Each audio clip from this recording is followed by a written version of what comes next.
Several radar dishes slowly glide over the surface of the Earth. It is bathed in even blue, purplish light from the sun surged around us, and there are cities and furnaces everywhere. Occasionally you will see like little puffs of smoke and fire from below. You can see vehicles, ships landing occasionally, and it is very densely populated. Towers, structures built upon each other, complete chaos. It seems that no one has really planned what's going on there. It's all based on efficiency. If it's efficient to build some hubs on top of a manufactorum, they'll do that. No one cares about aesthetics. Is it better? Then we do it. If we drill a hole at the bottom of the hub to have an elevator directly into the manufactorum, saving a minute, let's do it. This is the mentality of all of the cult mechanicus on Cerex Magnus. And as such, everything just looks like a charbled, messy metal heap. As you're slowly gliding towards the gate, you have a little moment in the ship to talk, and we can just start there. What a fucking shithole. Indeed, the Mechanicus do not care for aesthetics. However, you cannot blame their efficiency. And with that, Tuscan, is there anything changed about you right now? What do the group see? Basically the same as always, only he's basically looking over his environment equipment, seeing if there's any damage or repairs. Basically what he called these, not exactly feeling too great at the moment, and is just sort of seeing whether or not there's punctures or damage done to it or anything like that. Awesome. You look over, your chair swivels, make a little squeaking noise as you turn over. Oh, James is here. And you see Corax. Where are you right now, Corax?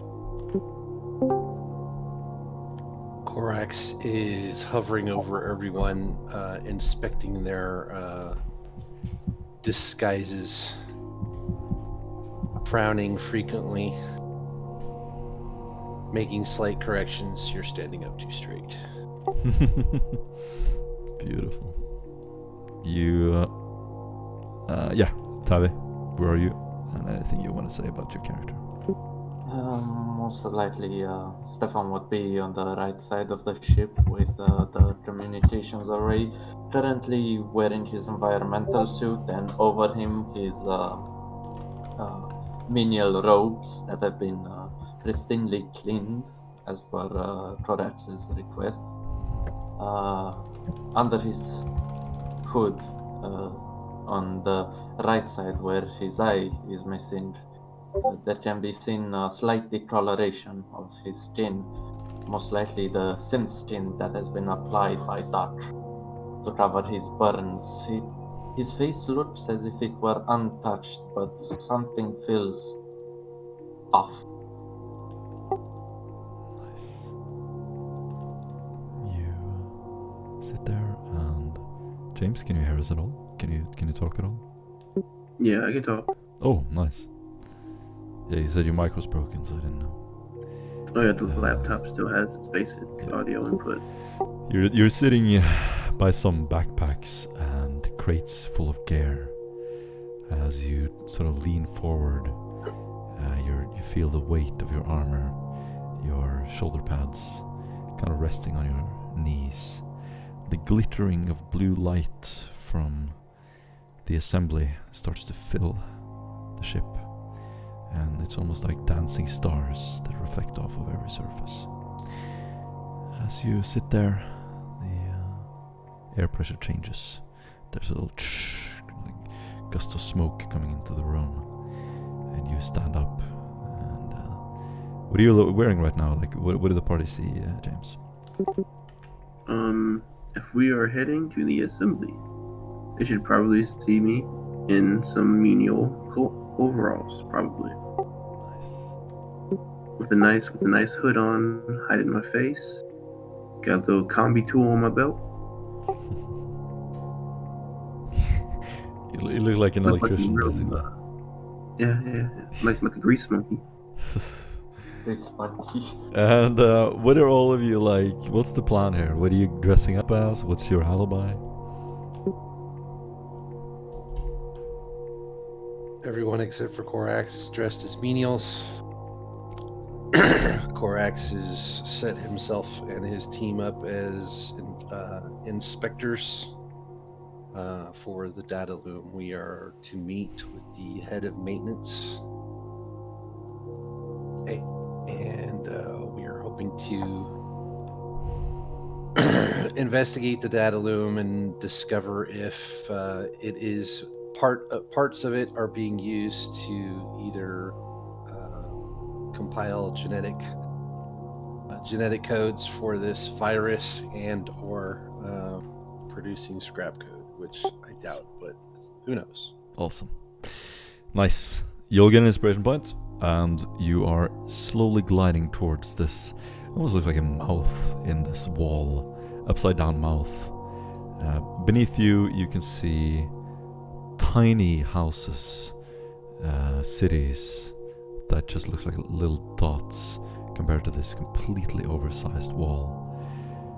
As you glide towards it, another couple of ships line up in front of you, and there's a little queue. You stand there for a little while, and eventually you get hailed. We did that last session, if I'm not mistaken. So you've already identified yourself. You've already told where you're going. So. Yeah. So you're gonna slowly glide through this wall. If I can only find where it is.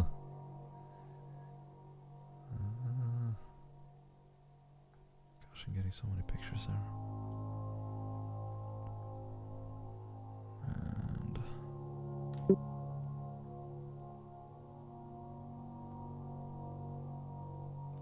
there we go.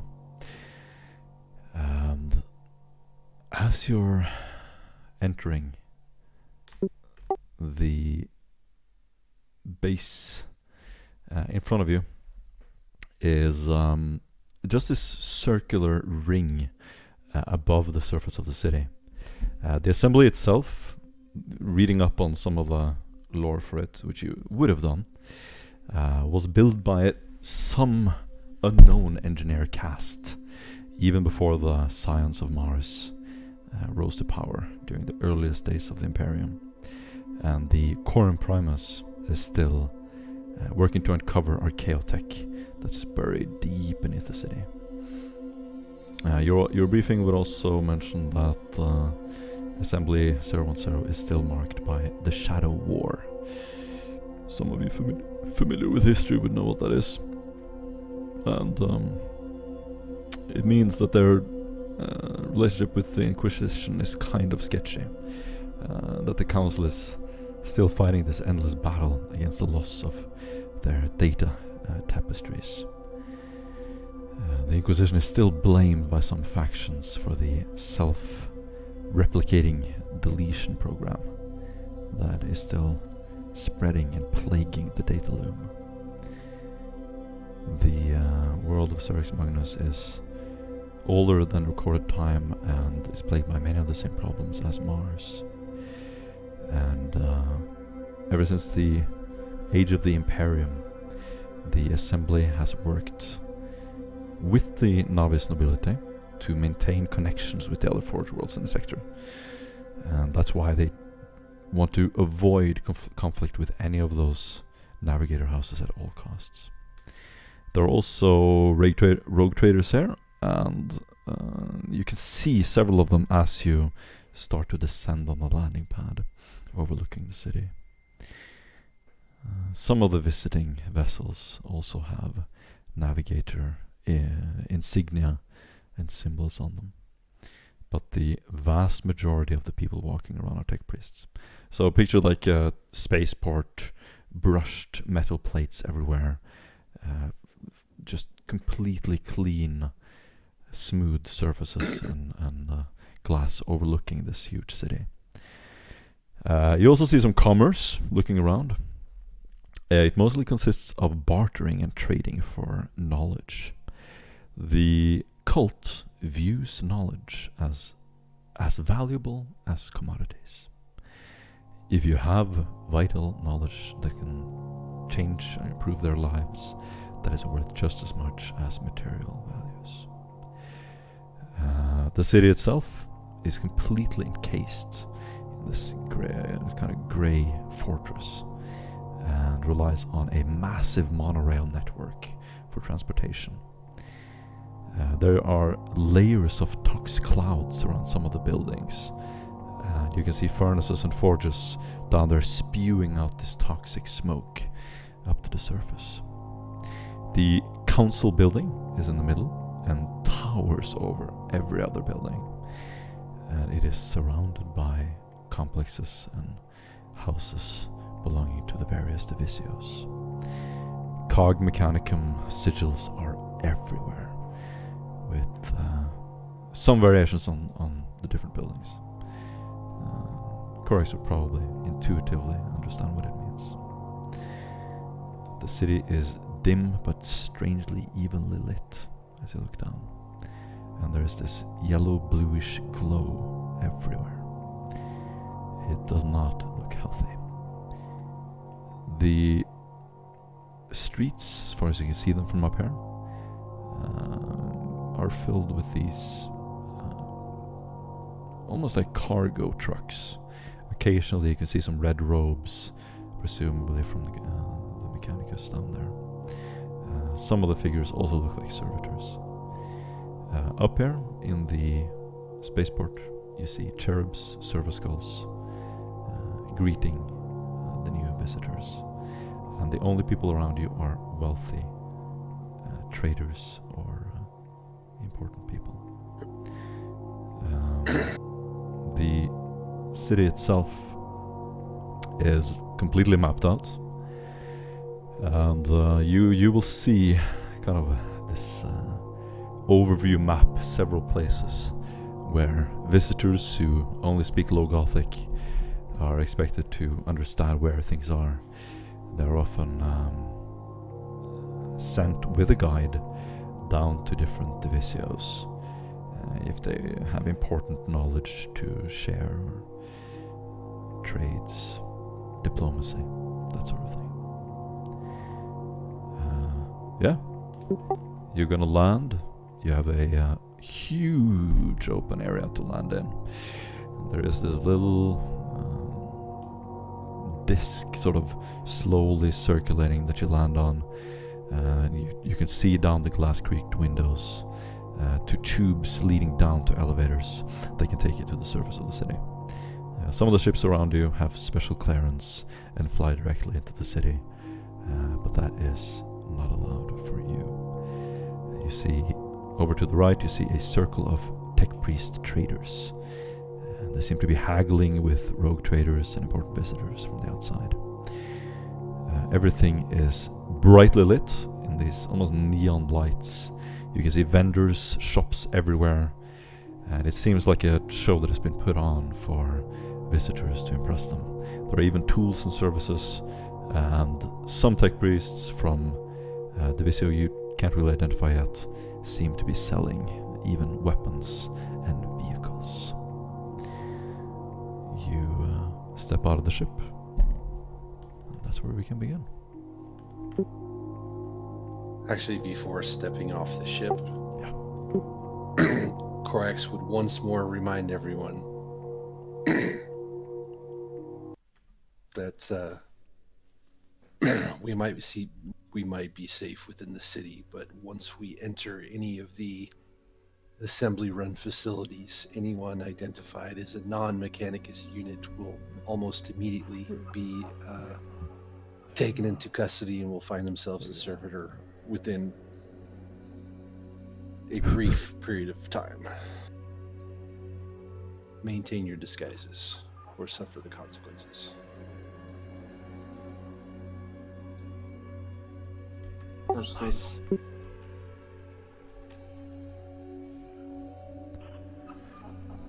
As you step out, several servitors approach. Some of them bow. It seems to be a part of their programming. You step off the ramp, and one of them seems to be carrying drinks. They are yellow in translucent glasses. And he bows his neck as he presents them to you. I ignore the servitor and continue on. He very quickly seems to dismiss you, going over to a vendor, and the vendor seems upset. Yeah, I just follow Corax at this stage.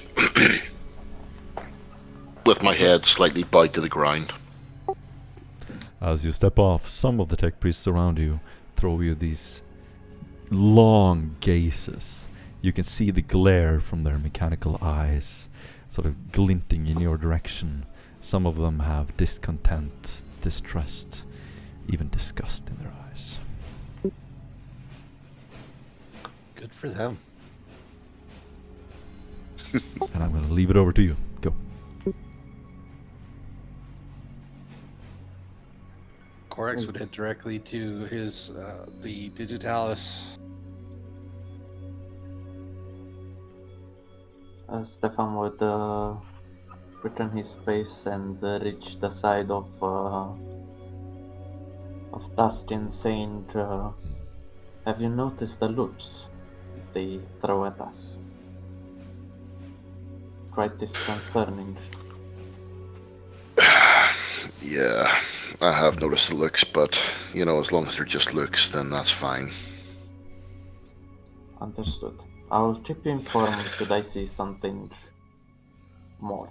Yeah, I think at this stage we just stay close to Corax and follow his lead, to be honest. Very well. Corax is going to try to determine if the looks are designed for him or for the rest of his group. As some of them look over, they look with disgust at the rest of the group. Corax, you are greeted by servitors and treated with the utmost respect. Okay.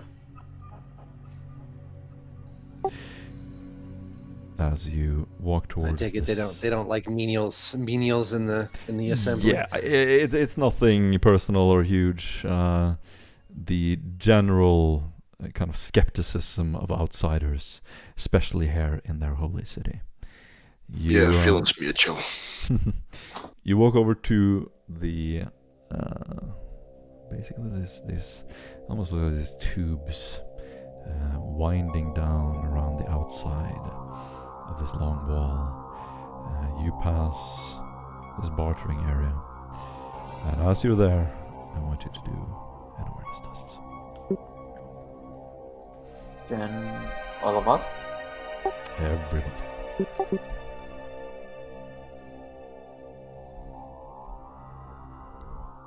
Oof. Yeah, you're holding your hand in front of your face, Stefan. Apparently I'm not made of glass, so I can see through my hand. Takes up a note, writes down his new discovery. Corax, you see an older tech priest. He's talking to someone. The person he's talking to has a black robe and has his back turned towards you. He's looking at you and then slowly walks away. The old man kind of jumps across the floor, hurrying over to you. He is going to stop right in front of you and bow politely. He is a pale, white-haired older man with a hunchback. He has a cybernetic voice and one cybernetic eye. He's wearing light red robes, and he has a very content and eager gaze as he jumps towards you. He is carrying a scroll in his left hand, and he's wearing oversized shoes. As he approaches, he bows and says, "Welcome to the assembly." I am your Why- chief initiate. Why do you block this unit from his assigned task? I apologize. He bows again. My name is Daedalus Electon. The Lex Mechanicus has assessed my processing speed to be unfit. As such, by the grace of Vicnu 1 of 99, I was given this position. While you are my superiors, I am to be your humble guide on behalf of the Divisio.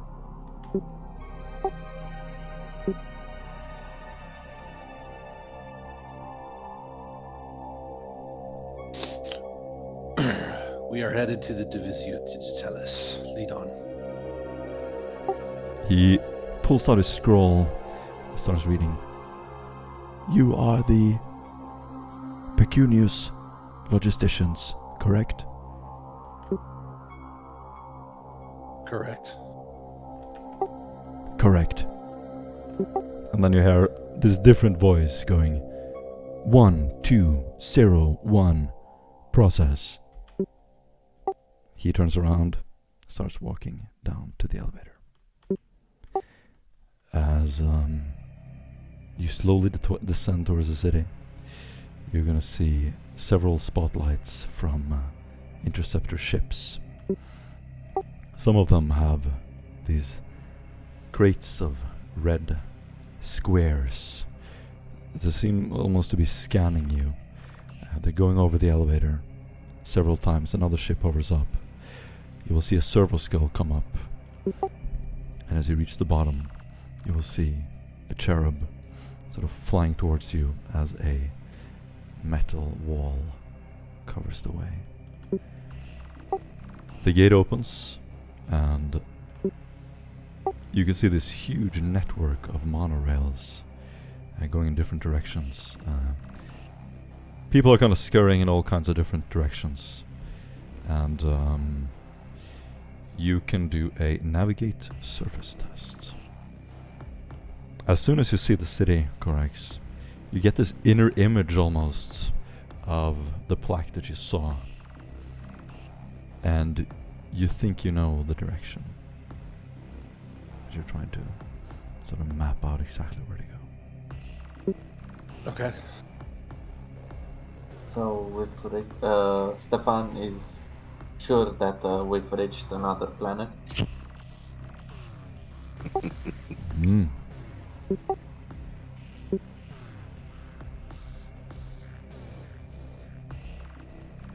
Why is that?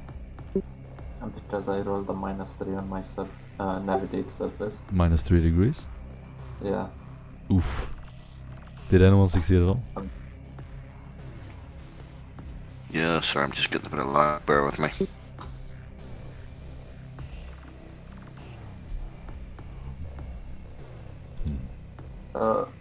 Nope, -1.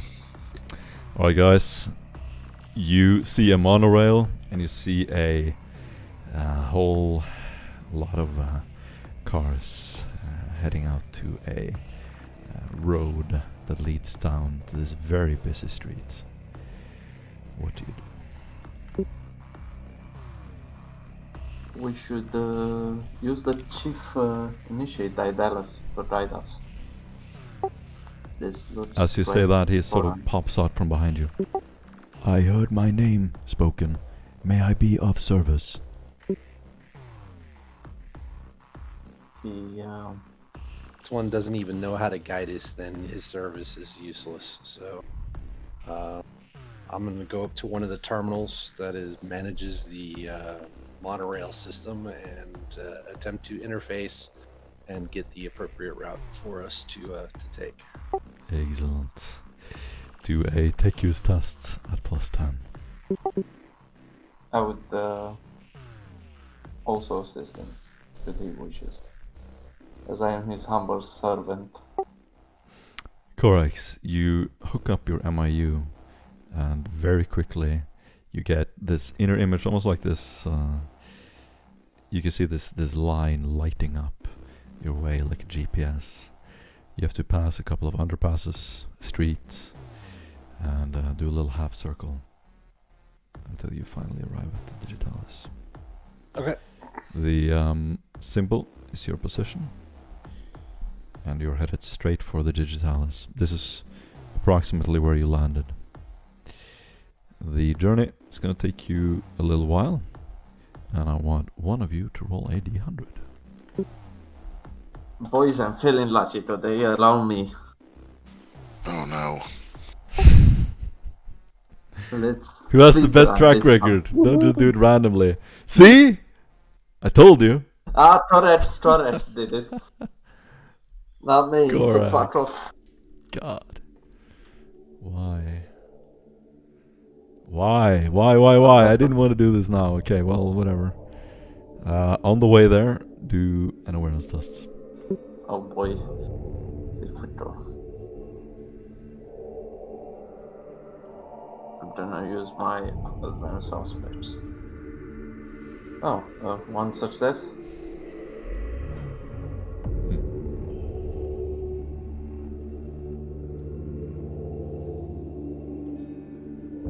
Wow, I got even worse the second time. Oh, this is not a good start. I've Oof. gotten one success. That's our best at the moment. Doc, do you want to chip in? It could have been worse, but it's pretty bad. On one of the monorails, as you're stepping off a station, it's the direct way there, yes, but it is in an abandoned manufacturing district. There are just dying people everywhere. Some seem to be high on drugs. The servitors walking around carry bodies in different directions. It almost seems like a mutation or some kind of infection has been happening here. So you try to kind of hurry, and you're walking through a habitation district. When I want you to tell me who succeeded. I did. None of us. Oh wait, Really? somebody did. Yeah. I Yeah. had my. As soon as we enter the dodgy side of this prestigious city, Stefan takes out his aspects, keeping an eye. He knows that those inferiors, they are up to something. They are always up to something, seeking to destroy their betters.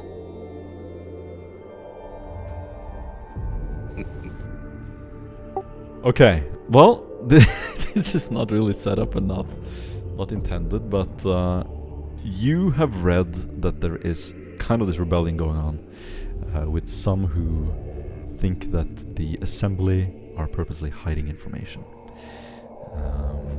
There are different sects who are called heretics, and they're kind of on the outskirts of the assembly's grace. They you happen to walk upon a group of these people. They're standing outside two armored vehicles in an underpass in an abandoned area of town. There's an open door to what seems to be a sewage. They're standing right outside the door as you approach. What do you do? You identify them as outsiders. They are not wearing the correct attire. They are not members of the cult here. Is there any way for us to go by them? Yeah, you can try. You just want to walk right past them? Mm, I'm gonna plan a route around them. yeah. Gotcha. Do a stealth test, all of you. Fuck. Not your strongest. Not your strongest. Stefan will literally hug Koretz, as he knows he has some sound suppression technology. And with all the clinging materials attached to him, he will definitely need that. God. Come on, boys. You can do it. Oh boy! I'm gonna inspiration Okay. it. Yeah. Go. Come on, baby. Oh, thank fucking god. Alright.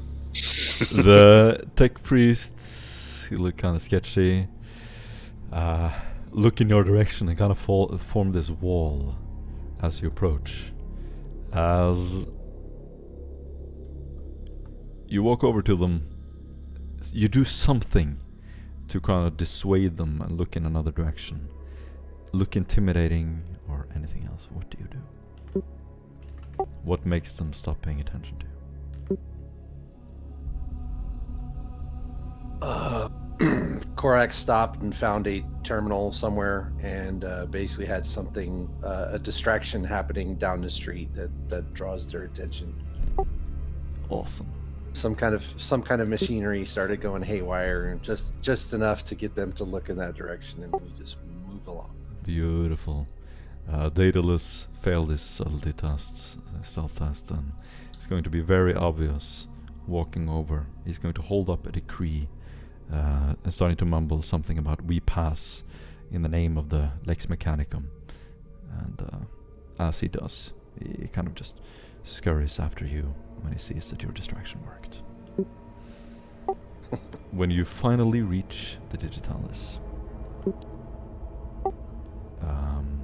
you're still dressed as mechanics, and you're gonna see this. First of all, you're getting a little bit tired. It's a long way to walk. You probably walked a couple of hours. You're gonna see a giant Colosseum-like structure. It is made of white metal tiles, and it's situated in a manufactorum circle. It is quite bright, and it's very warm from the surrounding furnaces across the road. Kind of standing on this overpass, looking down at the building, you can see large cargo trucks driving on highways through metal grates. You can see a highway somewhere deep below you. There are different bridges leading to a circular plaza surrounding the structure. On the plaza, you can see an unusually high number of outsiders. Everywhere else you've been have been mostly tech priests, servitors, monotask servo skulls. These outsiders seem to be standing there along with visiting enclaves of tech priests from surrounding worlds. You identify some of the banners on their order sigils. Tave, you see a sigil from Aventine. There are a couple of unique Skitari wearing war plates, and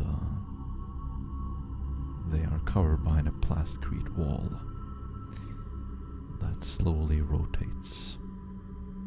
There are also two towers on either side of the plaza, and floodlights there slowly glide across the surrounding buildings, which are mostly industrial and walled off. Again, you're going to see these small tubes leading from the various walkways over to a chasm and down to the plaza. You approach confidently, or do you just walk straight at it, brisk pace? Yeah, pretty much. I mean, we're here for a reason, so Yeah, you walk with a purpose. Yeah. So you're gonna see this massive metal door in front of you and a flight of stairs. You just aim straight at it. Several of the people here throw looks in your direction, which you ignore. The doors to the complex are open. A sort of this wave of ensurement that this is probably going to go all right when you see the two guards at the door bow as you approach. There are very bright lights inside the building, and the heavily armored Secretary Hoplites meet you. As you walk up to the stairs, one of them takes a step forward. Daedalus walks over and turns around. Are you sure that you wish to visit the Digitalis? We should find a habitation first.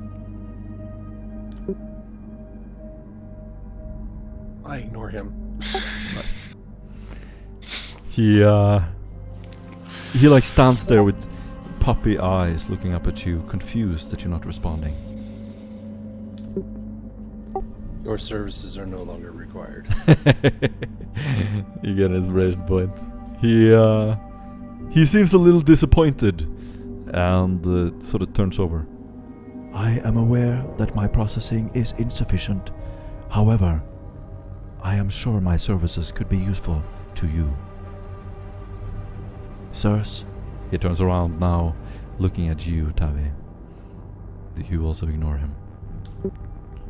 I look at him. I see him not as a man, not a machine, but as a tool. A rusty, disheveled, useless who dares to question his betters, but a tool nonetheless.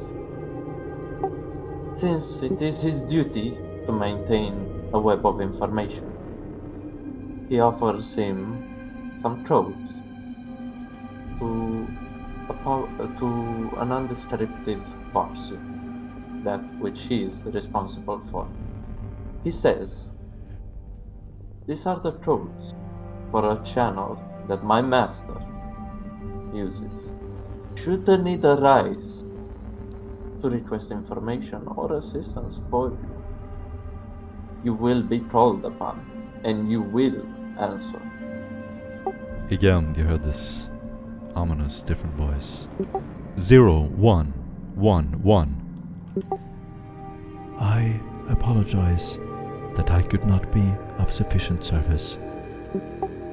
I shall be following along beside you. Make yourself seen, but not heard. He But bows, before, steps next to you, Tavi.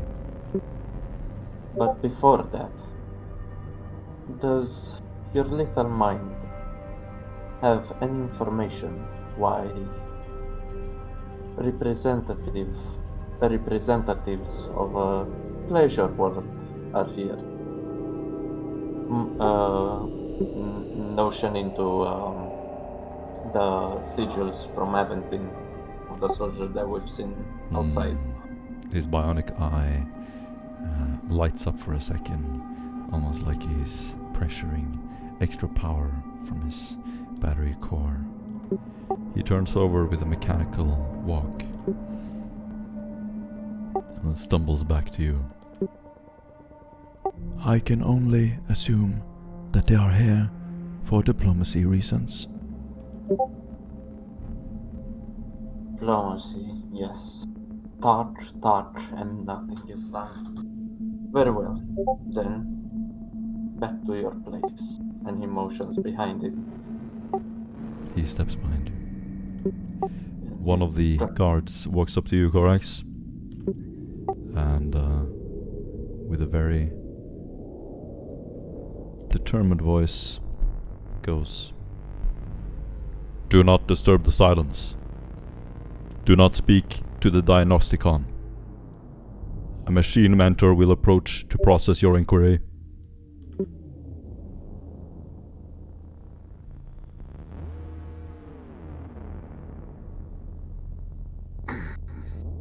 Alright. While waiting for this machine mentor this guy is speaking of, he will turn to this dataless guy. So the random data that this guy keeps spouting, does this remind me of how like Skitarii act when they're being remotely operated?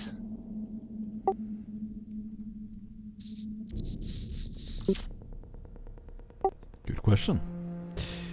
Do a common lore tech test at -20.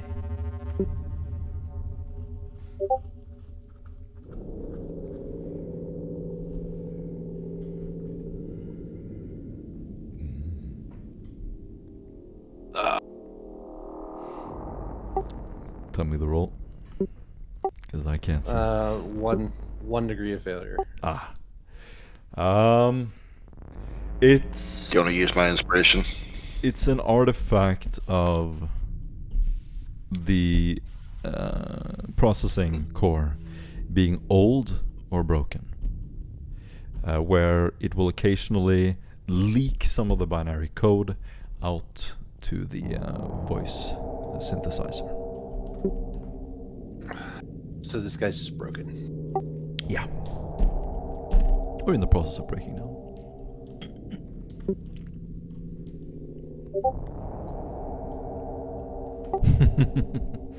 Indeed. Broken guide. I don't like this guy, and I don't trust him to maintain our cover, so I'm going to dismiss him. Yeah.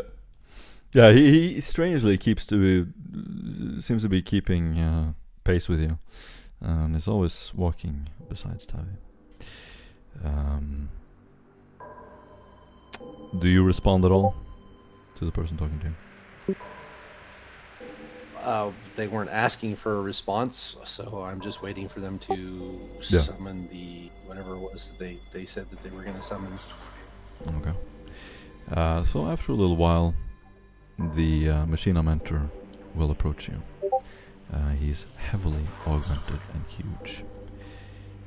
As you walk inside, you'll see a tall room, maybe 50 meters up, with rows of digital bookshelves. They are made up of small square discs. And it looks almost like this oversized librarium, except the shelves of books are these white, sort of glistening surface discs. You'll see several unusually complex cherubs picking up discs and handing them to a robed figure that stands outside of a cogitator. As you walk in, screen plates flicker through endless lines of text at lightning speed. You step on some ventilation grates, and through it you can see some kind of huge machine down there, very dimly lit. There is a very loud buzzing and vibration that is uncomfortable as you walk over these grates. The mentor walks over to one of the cogitators, looks in your direction and says, "Present your binary conspectus or state your purpose here." He will go ahead and do the binary prospectus launching into Technolingua.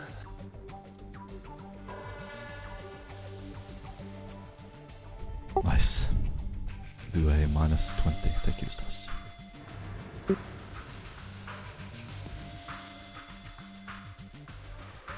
Six degrees success. And a 30, -30 logic test. You stand there for a little while and exchange binary speech. To the rest of you, it's just going to sound like a 56k modem. 3 degrees success in the logic test. He very quickly turns over to you and says, "A machine will be discharged into your care. Serve it as it serves you." The machine in front of you lights up, and binary code starts to fill the screen. He then makes kind of this Alright. pose in front of you, intimidating pose. And he's just staring at you. I ignore him and look at the code that's being presented. He grabs your arm and says, "The correct response is, I shall. Are you not familiar with the code?"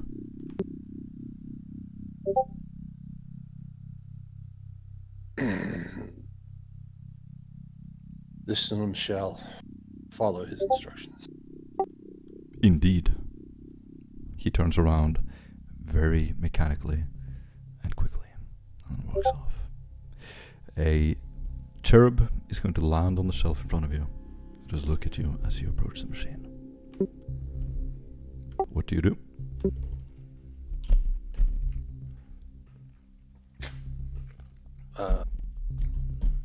I'm a little lost as to what is being expected of me. In the game, you're standing in front of a cogitator. What would your character do? Is it connected to the main data loom or have access to? You don't know yet. Oh, well, we should try. This. Yeah, I'll interface with the machine.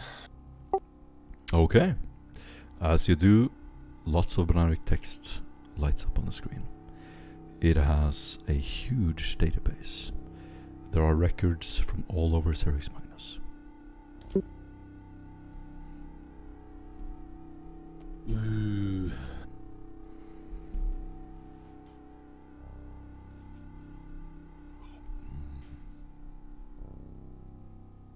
Well, I'm under the assumption that I'm here for a reason, so I'm.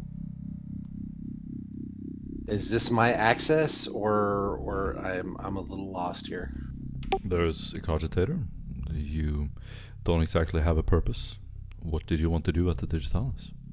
That's up to your character. We've had a purpose since the very beginning. That's why I'm lost. We were supposed to be meeting the chief of maintenance of the data loom. Yes. And so that is what I am attempting to accomplish. Yes. The data loom is what you're accessing right now. The chief technician is in the room.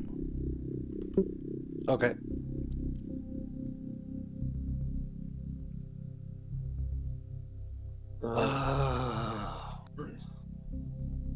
All right, so screw it. So I'm going to. Yeah, James. There are several tech priests that occasionally throw glances in your direction.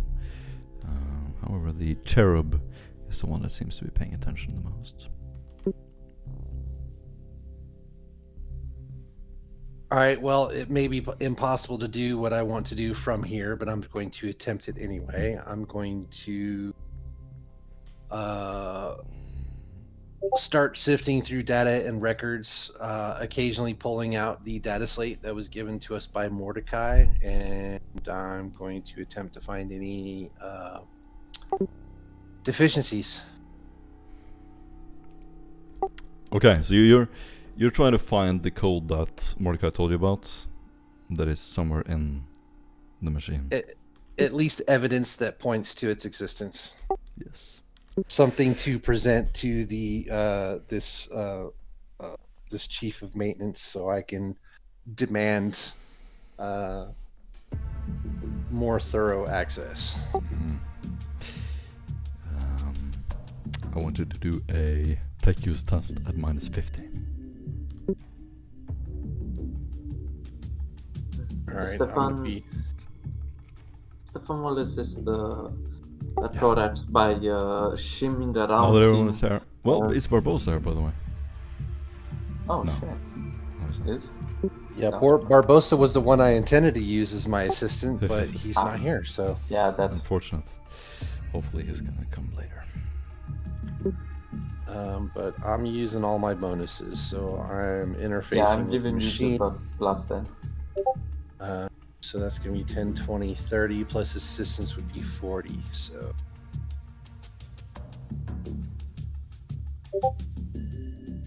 Five degrees of success.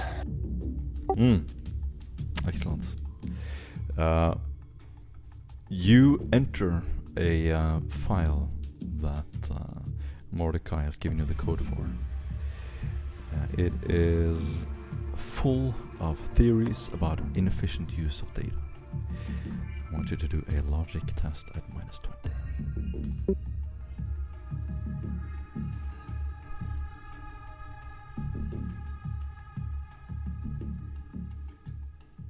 Two degrees success. Beautiful. You find a long dissertation that you spent some time reading. Mordecai is trying to prove that the Visio Digitalis is using too many queries in the rotation distance between two binary trees, wasting vast resources. As it at first glance, it seems like it could be true, and it's pretty profound. However, it's been dismissed into a group of files called Excommunicate Dictatus Malatech.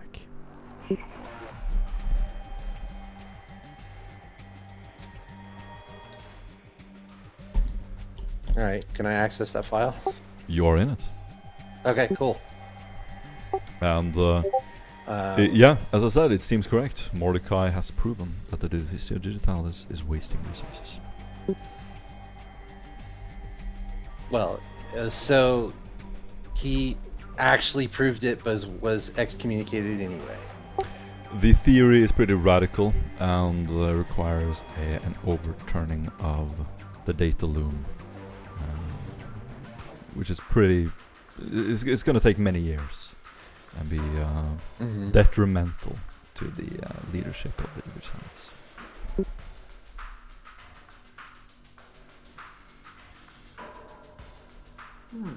So he proved his theory, but they don't want to actually take it would be inefficient Yes. for There them you to go. actually fix it, Yes. and so they ignored it. And not only that, it would show their gross incompetence for the people responsible to this data loom. Can I determine who was the final authority on dismissing this? As in, who decided it was not worth the effort? Technographer Rage Flora Ghosts. Yeah, that name keeps coming up.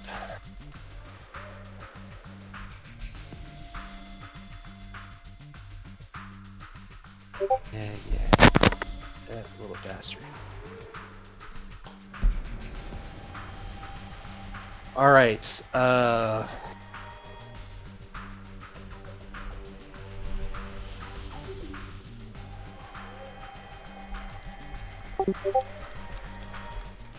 Alright, so back to the second thing that I was hoping to prove here. So can I... Let me see, how do I explain this? So we know there's way too many queries. We know that is there a way to track down exactly what this lost computations are being used for? So we know they exist. So Yeah. now can I track them down? Gotcha. First off, Brad, what you're asking me? You're trying to. Okay, roll sleight of hand. Me? No, James is writing something to me. James? Okay. Failure, you fail at what you're trying to do. I am going to Oh, inspiration. okay. And you were off by one. Some of you can see. Alright, you guys say James, Stefan, you can feel something tugging at your tool belt. As you turn over, James is standing there trying to pull a combi tool from your belt that you have been holding for Corax. It's not what it looks like.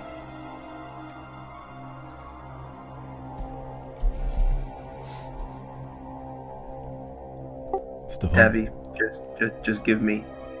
Stefan, just give me the compi tool. Stefan, can you hear us? Tavi?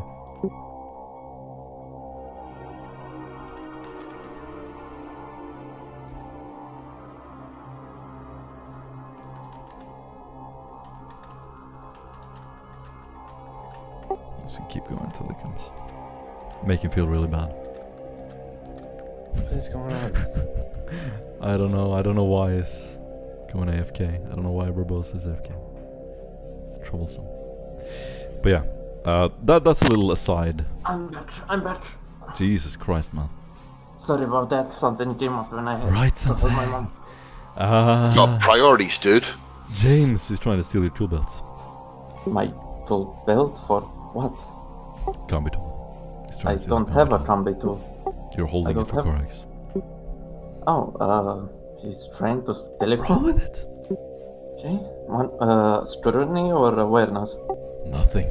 It's obvious. He's fucking tugging at it and pulling your belt to the side. I keep it away from him. Saying, No, Stefan, it's not what it looks like. Just give me the combi tool, man. what do you mean it doesn't? It's not what it looks like. What do you want it for? Trade. You wanna trade? Now? Yeah. Better be worth. I got some ideas, and I need everyone's combi tools. It better be worth it. And he gives it to him. Okay. Now look over at Duskin. Did Duskin hear the conversation between me and Stefan? Yes, he heard it. And he's I handed just, over his hold my, combi I tool. just hold my hand out.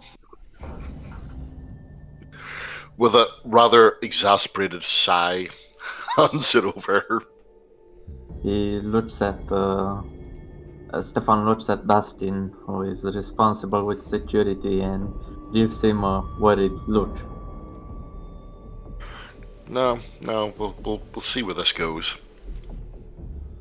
As soon as Duskin places the combi tool in my hand, I shall give nice bows to everyone, and then I slowly walk the fuck out of this place and go back to the arms dealers. The light changes as some lumen are lit in the ceiling. The mecha mentor walks over to you, sort of walks past you, just looking over in your direction. You have no problem covering the screen, so he doesn't see what you're looking at. Corax, you easily find the full report.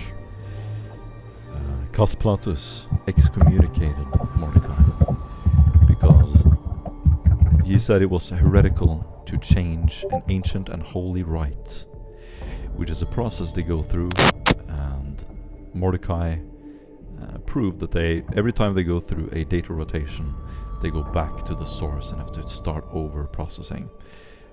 He basically proved that with a very simple change, you don't have to do that, saving over time vast processing power. And the chief digitalist, from what you know, would probably be convinced by this information. But the chief digitalist is part of the Quorum Primus.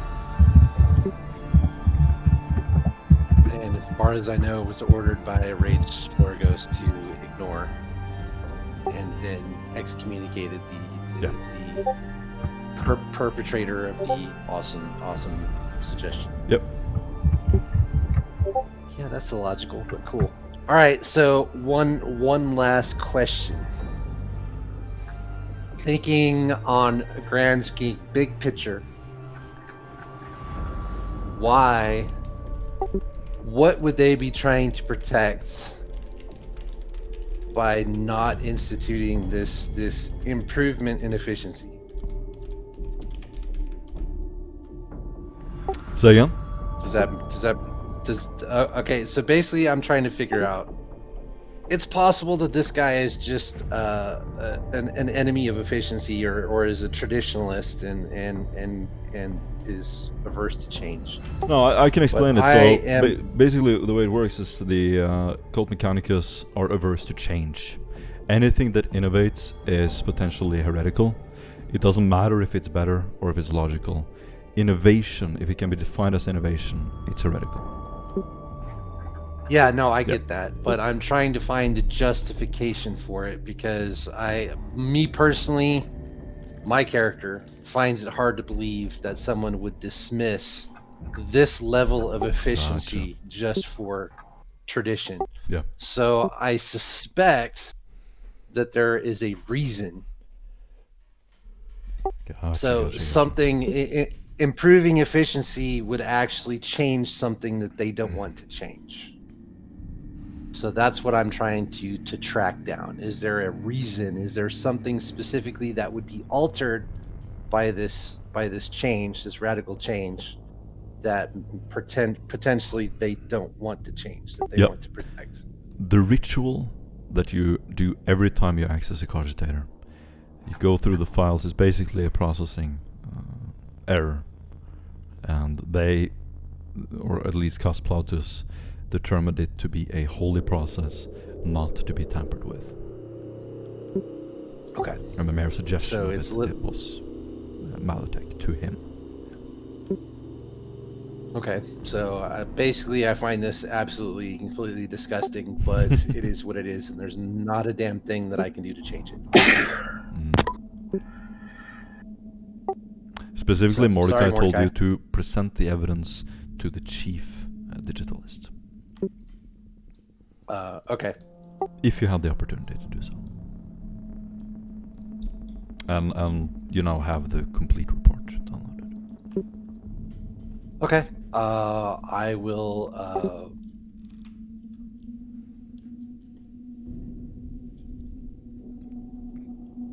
trying to figure out how I would do this. Basically, I'll just request, from the individual I'm speaking with now, I require 5 minutes with the Chief Digitalis. Excuse me, this unit requires 5 minutes with the Chief Digitalis. And you're telling that to the Machina mentor. Yeah, the Assuming. chief. Yep. Chief. His name is Belisar Gross. You have a little chat. He informs you that the chief digitalist is in the Quorum Primus. You would need a specific reference from a Magos to meet with him.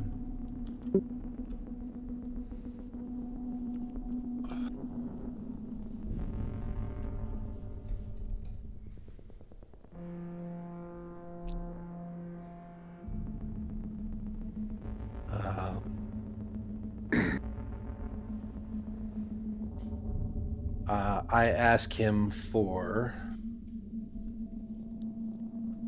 recommendations on who this unit should approach to request this meeting. You have a little chat back and forth, and you can do an intelligence test at plus 10.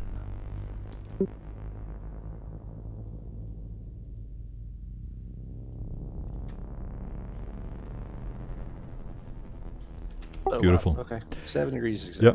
You surmise that your meeting with Sumakri Corpum, the fact that you know him and that you have his information, you can contact him.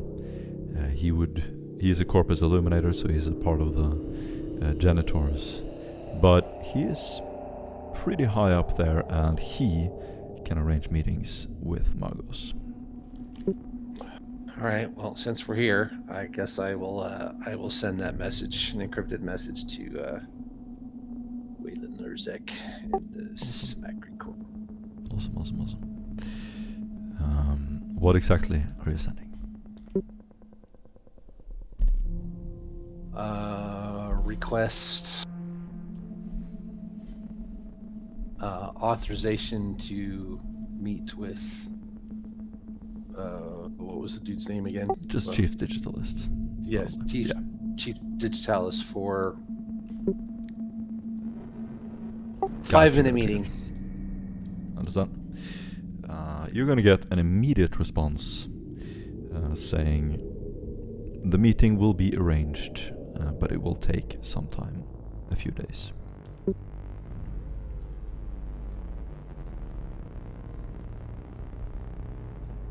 Okay.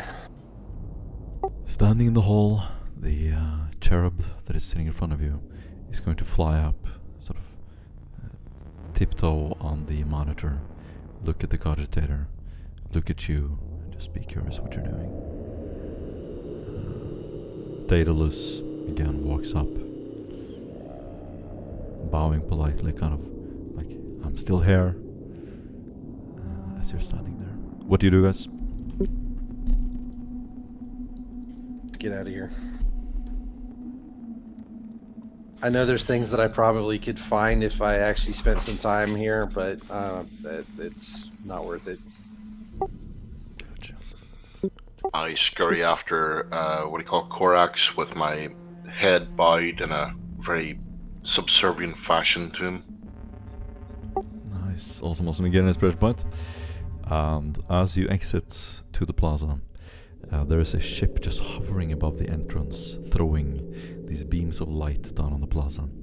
Several Skitari walk out to greet you, and you walk out to the square. Where do you want to go? Evidently, Korax has not realized that Doc is gone, so honestly, I don't want to be here. Are you gone? Are you gone, Brad? Yes. Okay. Yeah, so Brad would have disappeared sometime during this whole process while you were focused with the cogitator. So at this stage, Duskin's actually going to say Brad has taken our combi tools and fucked off to talk to some arms dealer, apparently. So there's that.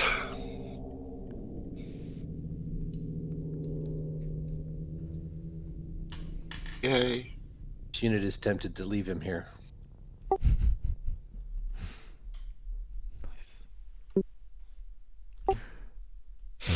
As you look up, this perpetual night is filling the city. There are cars driving on the roads. You assume there's someone here who has access to transportation. Walking by foot is only seen by servitors and sketchy characters.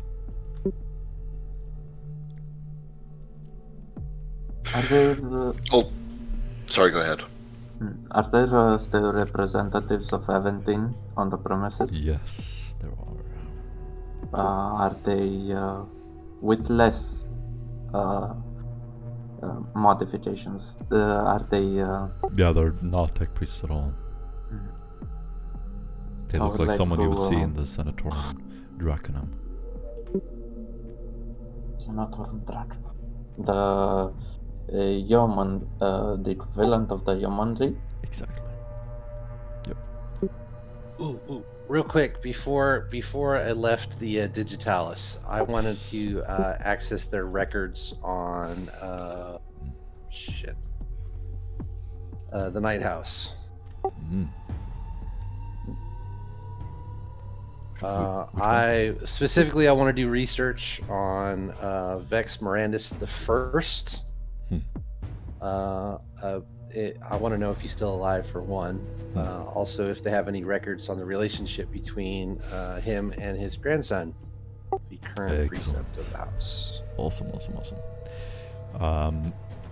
Princep Vex Mirando the First is dead. The Night House itself is led by Vex Mirando III. He leads different barons, who in turn lead vassals. The Night House was contacted in the 31st millennium, when the Emperor marshaled combined forces to Mars and Terra to reunite humanity. They don't adhere to the teachings of the Mechanicus, but they benefit from the attention of their sacristans. It is a basic inheritance system. Knight titles are given to the oldest inheritor, and then if they die, it's given to the next one, and so on and so forth. They distribute the knight titles freely, and it is a meritocracy. Those who perform well militarily gain knight titles first. The court proceedings, as logged by the Mechanicus, are extremely boring, and the science of Mars just frowns upon the process, as these people try to mimic the Mechanicus in their kind of resistance to progress, and they're isolationists. They're kind of separate from the Imperium, but they are unreliable. as they are full of feelings and sudden rash judgment, and that sort of thing. How did he die? This is actually interesting, he died from a thermal cannon. He committed basically suicide with the rest of his knights. He was a knight lord at the time. He saw his comrades turning insane by an unknown corruption as they were about to attack the city. He killed himself, and it's written very dramatically, and the rest of them on board the ship. And the knights of the Night House still hold this protective ward to the Night House, so they're allowed to have this symbolic wards in different places, but they don't actually defend the planet in any meaningful degree. Is there any obvious connection between the house and Omnicron, which is where we? Yes, absolutely. There is another replica in a Holy Omnicron Manufactorum. There are a couple of these Holy Manufactorum, and the other knight is one operated by Commentis Gar. He was an errant who single-handedly destroyed several vessels, basically crashing down to Omnicron, trying to destroy it. So there are several heroes. These are legends that the Night House have written themselves, and it's a little bit difficult to believe. It seems a little bit too over the top to believe these legends. Okay. Yeah. So, is there any record of what happened to Vex Mirandus the First, his knight? He was destroyed, and a replica of his knight was positioned in different Holy Manufactorum by request of the Night House.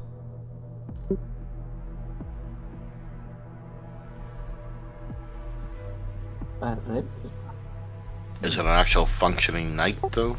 Probably not. Nope. Is there any reason to believe that the knight that we found was actually a replica? With your logical abilities, and the text in front of you, they hold sermons where they talk about being the guardians of Omnicron, but they're not actually treated that way by the Mechanicus. You are almost 100% sure that it is a replica. And while it has all the parts, if a pilot was to sit down in it, it probably wouldn't do anything.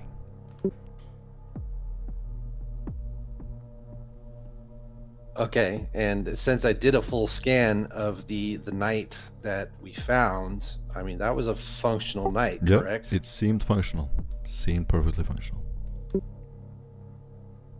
The plot thickens. All the parts are there.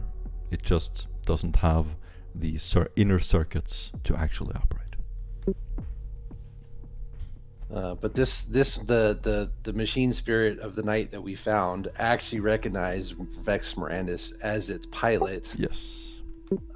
That's not something that would be found in a replica, correct? It could be implanted there.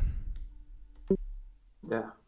Keep in mind, these notes are written by not by the Mechanicus itself, but the knight's representative. Exactly. Most likely they are misdirecting whoever is reading this. Okay. Yeah, there is a specific record saying we have the capacity to produce hundreds of such replicas on Ceres Magnus. They see themselves as symbolic guardians and they are allowed to keep this role because of their past history with the world, which is truly ancient. And this house, Night House, was a part of the founding of Sarismanos.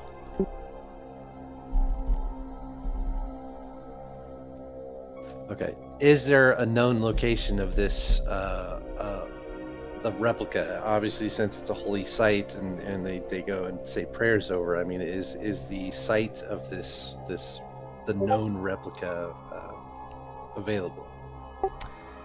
It is not in this database, Okay. but you assume that the Night House would know where it is. Yeah, like they're gonna tell me. Okay. It was just a side thought, so cool. Awesome. Moving on. Yeah. You detach from the machine, walk out, and Daedalus is going to turn to you. Excuse me. I have found several habitation units that may be suitable. He pulls out a data slate and presents it to you. Alright, I look at him. How long do you wish to stay?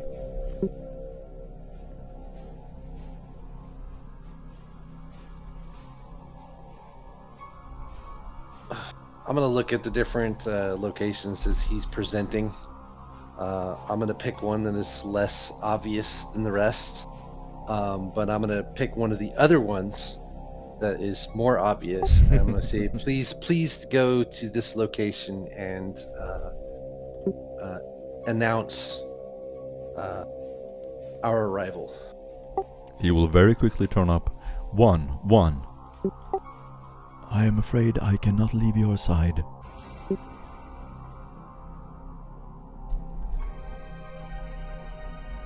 You cannot perform the given task that I have assigned you? That is correct.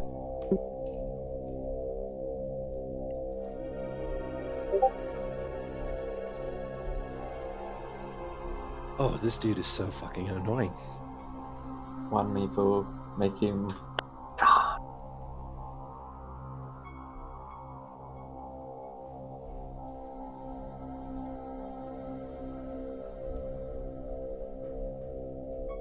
Okay, guys, what do you do? I want to get rid of this dude. He's Wakey, irritating me.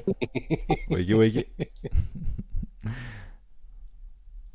Stefan. Well, since we're most likely stuck with this dude, before we deal with him, I would like to approach the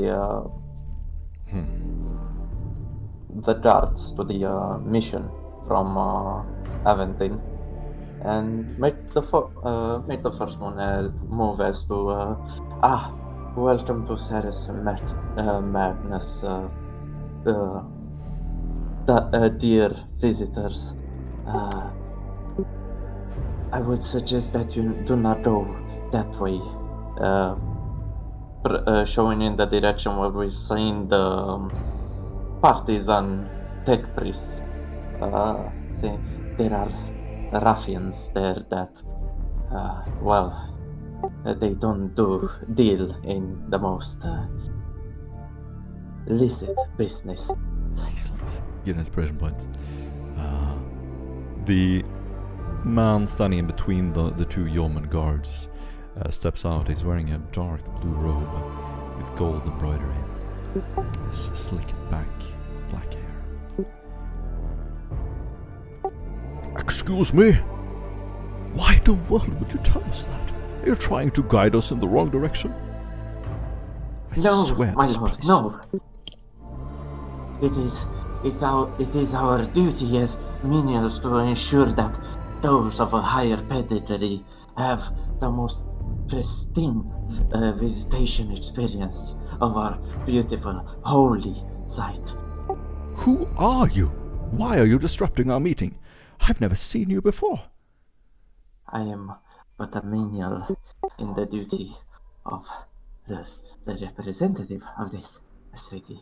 If I would be so indecent as to ask the purpose of your visitation, I might be able to hasten your mission here.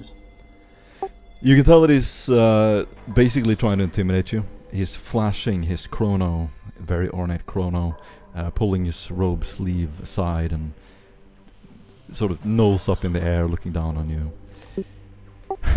Very well. So you're here with another group from where exactly? The computer. We hail from the Divisio Digitalis, my lord. Oh no. And you're saying there's a group of bandits nearby? Not only bandits, my good lord, partisans, murderers, the most wicked you may find. What does Stefan look like when he says this? It sounds very creepy. His head is low, his posture is quite Groveling. distraught, most likely groveling. However, his movement is calculated. He wishes to feed him his illusion of grandeur, to make him make mistakes, to give him more information than he normally would. Let him think he's in power. He's going to like shake his wrist again to make his sleeve go up and go, very well, thank you for the advice. We shall now go back to our meeting and I wish not to be disturbed again. Yes, my lord. Excuse me. He turns around and keeps talking to his the tech priest standing in front of him. You get an inspiration point? Yeah. You recognize this as someone from the Draconium. As you're standing in the square, there are two paths out of here, and the one is to the main road, another is to a minor entry. What do you do?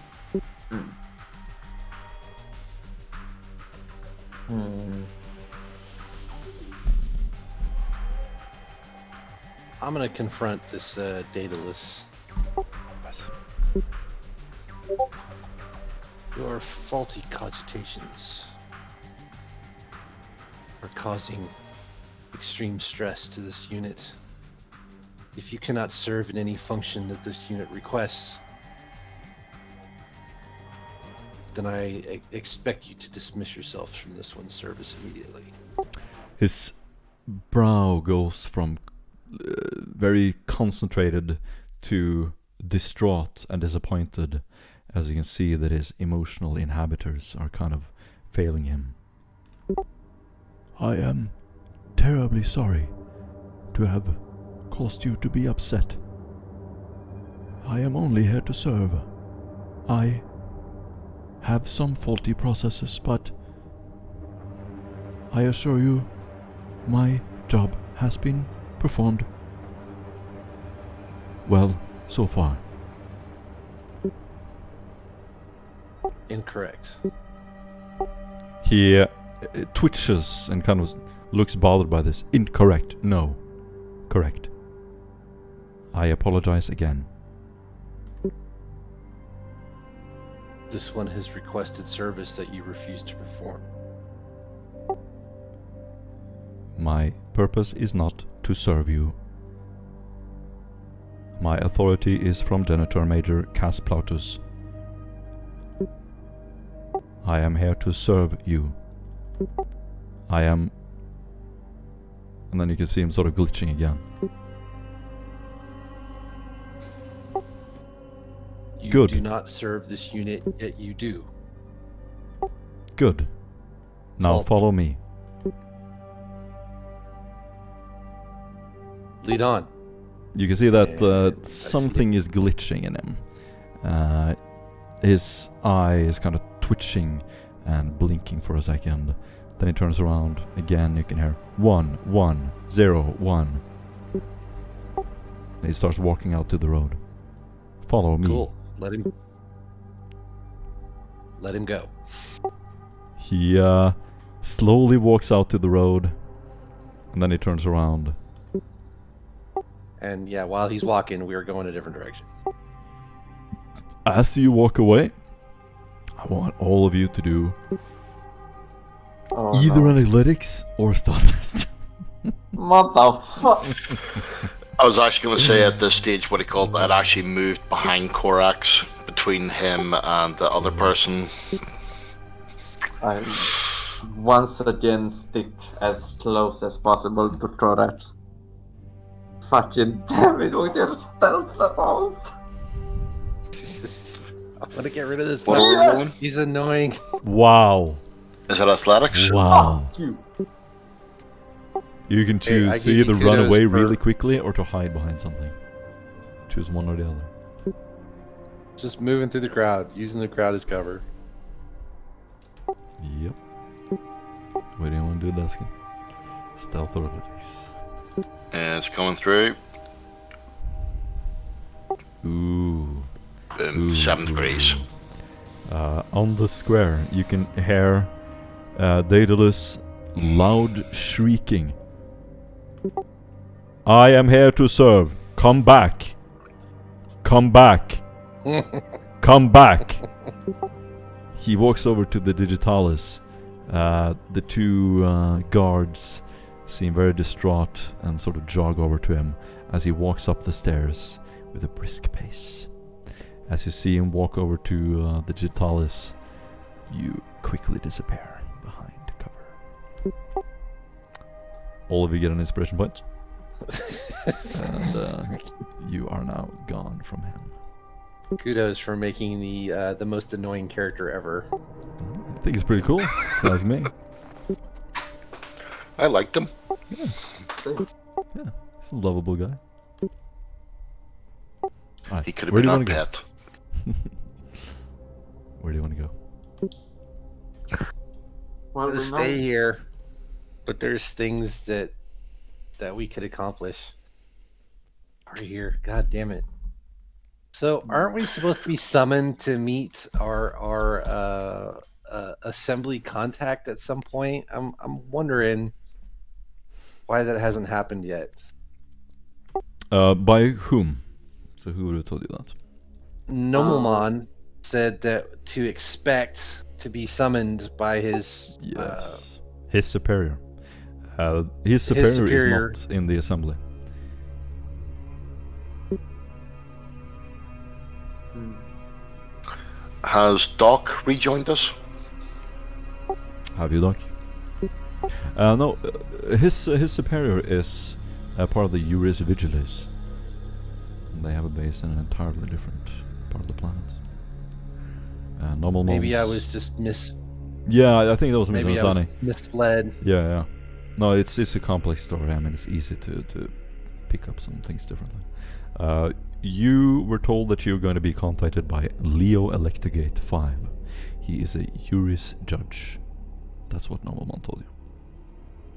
I think I assumed when you said his superior that I thought it was the assembly member that Totally summoned fair. us here in the first place. But Totally fair. that's fine.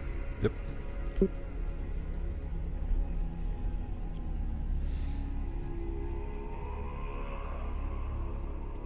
In any case, we should sit lodgings for at least 2 days before our meeting. Fine. It's up to you guys. You can go wherever you want. It's an open campaign. Yeah, like I said, something a little less obvious. Don't want to be easily tracked down, especially not by Daedalus. But yeah, we'll just But at the same time, we can't go too lowbrow because, well, exactly. Gotcha. So So there are different districts. Some a little bit more posh, more heavily guarded. Other that are more like abandoned, with open habitation blocks for the various lower-ranking members of the cult. Do you want to go somewhere in between, or all the way down? yeah, I want to go somewhere middle of the road, but I would like to be preferably in the janitor/side district. All right, that is great. So you can actually move the Inquisition token, I think. Where do you want to go? Cool. We're over there. Roll a d100 for me. Okay, I'm rolling this. Okay. Oh God. Here we go! Yes. Could be worse. Could be a lot worse.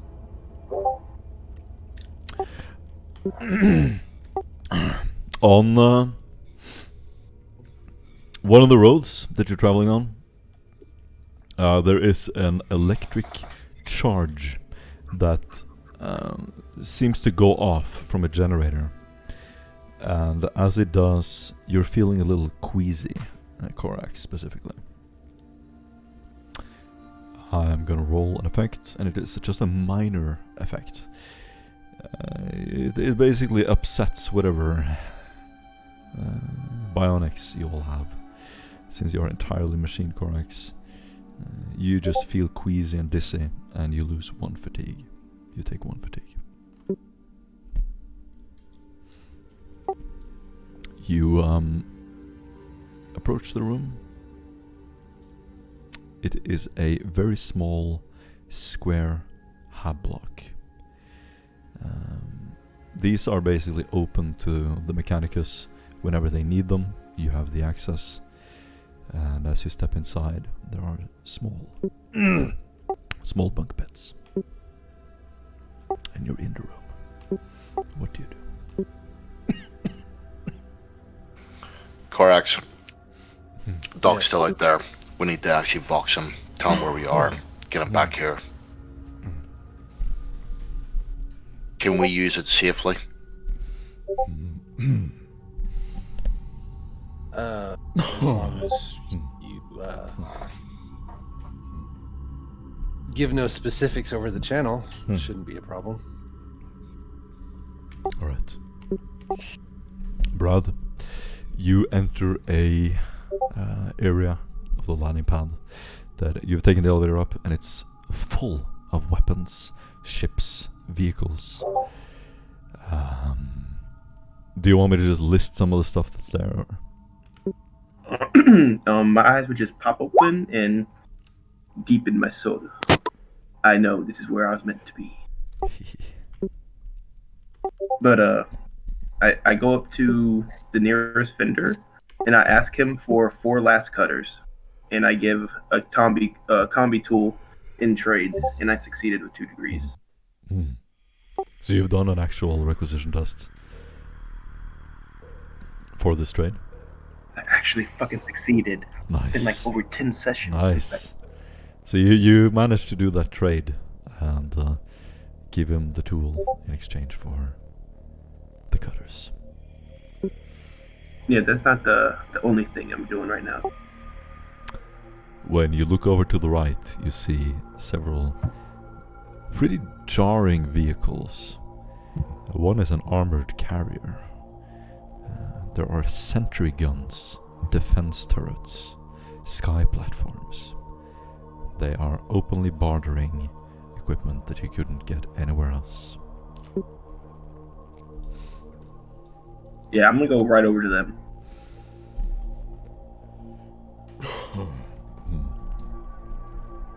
The But people standing there are very obviously rogue traders. They have several navy men with them, and they are haggling and trading what seems to be ship for ship as you overhear the conversation.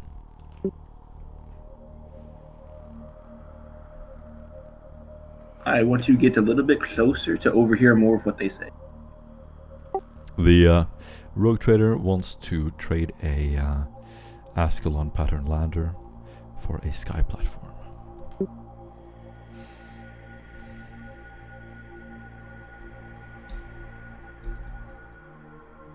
Do what? You said it for a sky cutter? Sky platform. Do I know what a sky platform is?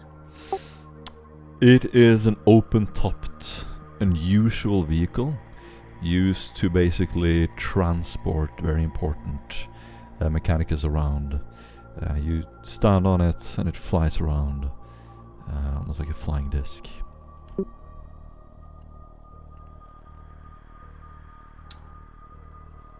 Weird. Okay. I would like. Do I see a whole bunch of weapons around them and gear? Oh yeah, yeah. There's open crates, just tons of weapons laid out, even some that you've never seen before. There are cybernetics, everything you can imagine. I'm gonna go right up and just ask, do y'all have any quick release or fire selectors? The tech priest standing there ignores you for a second, and then after servicing some other guests, turns over to you. Yes, yes, what is it? Where is your master? He is currently out and about, and I am doing things on his behalf. Very well. Yes, we have them. He goes over to a crate, opens what looks like a locked drawer, pulls out 2 fire selectors and holds them up in his hand. I pull out 2 combi tools and flash them like I'm like spreading cards. He forms a slight smile on one side of his face, and his brow goes up. You have a trade. Yes. He grabs yes, I them, do. hands you the fire selectors. And the quick release? Yes. Nice. I give him a bow and I say, it is a pleasure doing business. I will inform my master how agreeable you were, and maybe we will return a short time later. He whispers to himself, exactly what I needed. And He I'm seems going to turn very around content with and himself. I'm going to stuff the fire selectors and the quick releases into my overalls. And I'm going to pick you up... get 1 of each. Oh, nice. Yeah. For the quick release, is it just like a different... Is it like just oils or lubricants? I'm not exactly sure what it is. It's a gun part. Okay, we'll just leave it how it is. So I'm going to stuff that stuff Probably like into a my... part of a gun. Okay, I'm gonna stuff it into my overalls, and then I'm gonna grab my crate of last cutters, and I'm gonna head back to the ship. Nice. As you sit inside, you can hear the chatter on the comm beats from the rest of the group.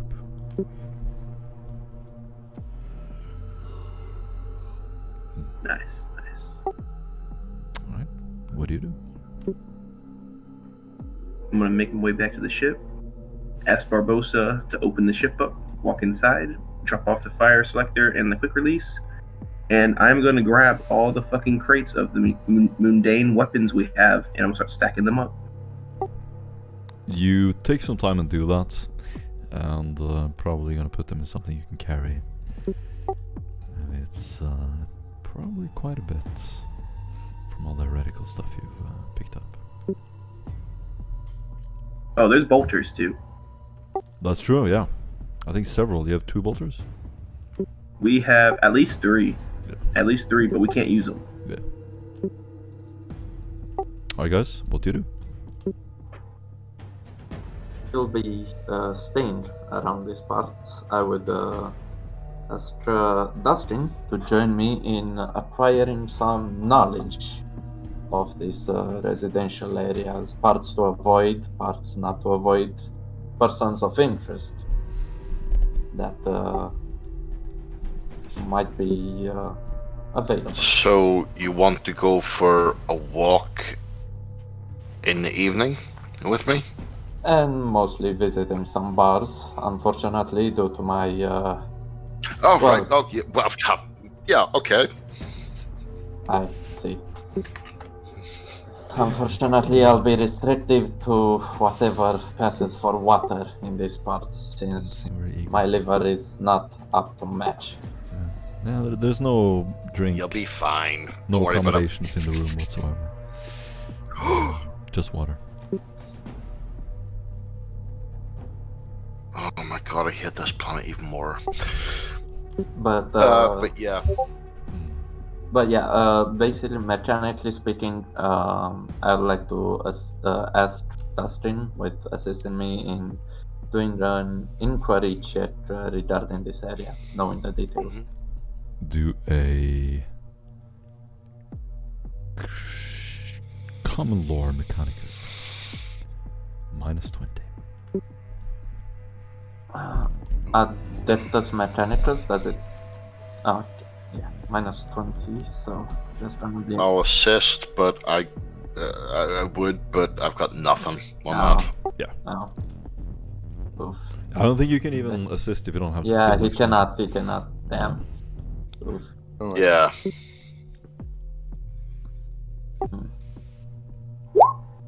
Holy shit, well, inspiration time. I was about to say, yeah, you're absolutely sure that there's a bar right in the darkest area of town, which is the fact. There is definitely a bar here. In There is fact, definitely. it's especially welcoming to people like you of your stature. Non-modified. Yeah. Yeah, Oh, you're pretty yeah. sure. I mean, there must be, right? That totally has to be. We might ask people from around the So circle if we to just sort of walk around and sort of see unmodified people and see what they're gravitating towards, would that be any use? There. Okay, so let's say you do that right now. It's evening. It's most people are in their hubs, but you're gonna see the occasional unmodified person, but they're gonna be either accompanied by a tech priest or a very important person, followed by a bunch of guards. There are no commoners here who are unaugmented. Absolutely none. Zero. Regarding the partisan tech priests that have a problem with how the Mechanicus deals his business, do I know anything about them regarding criminal cartels or something like that? Who? Where they might activate? Say that again. The people that were blocking our path, Yes. would I know where they would gather? Do a criminal cartels at -20. Come on, you totally have to have this dusting, right? Nope. Oh my, what the Maybe correct us.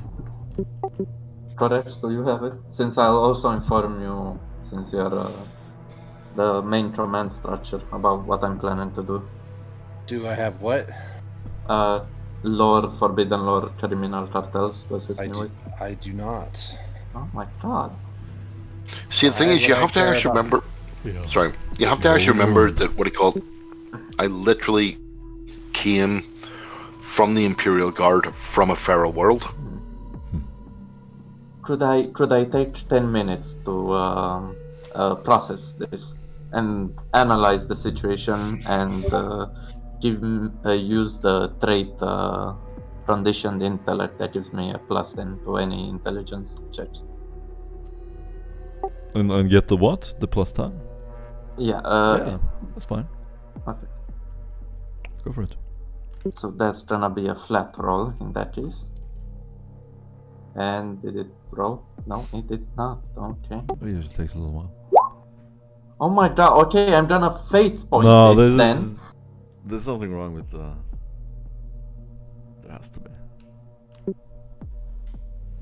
I'm gonna use a faith point just in case. Just this is 91, 94, 90. That Yeah, is incredible. I have inspiration if you want to try it. Oh, then I can Oh use yeah, his oh yeah, inspiration. oh yeah. Finally, fuck! Oh yeah.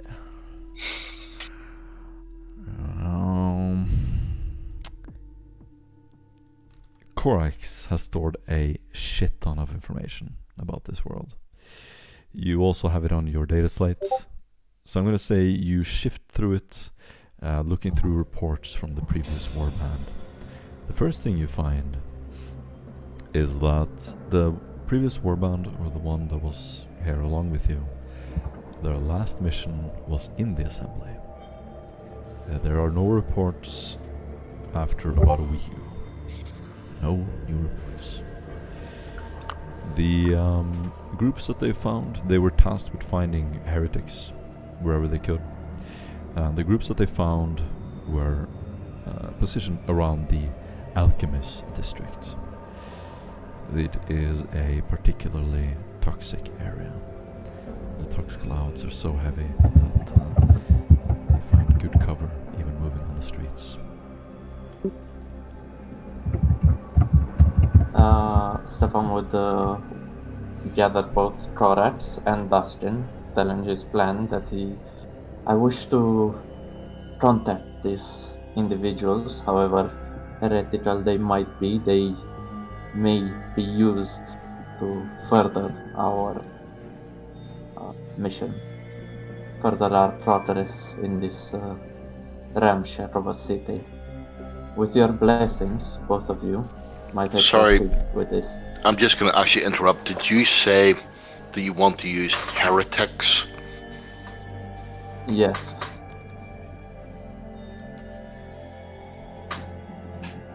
How does this advance our mission?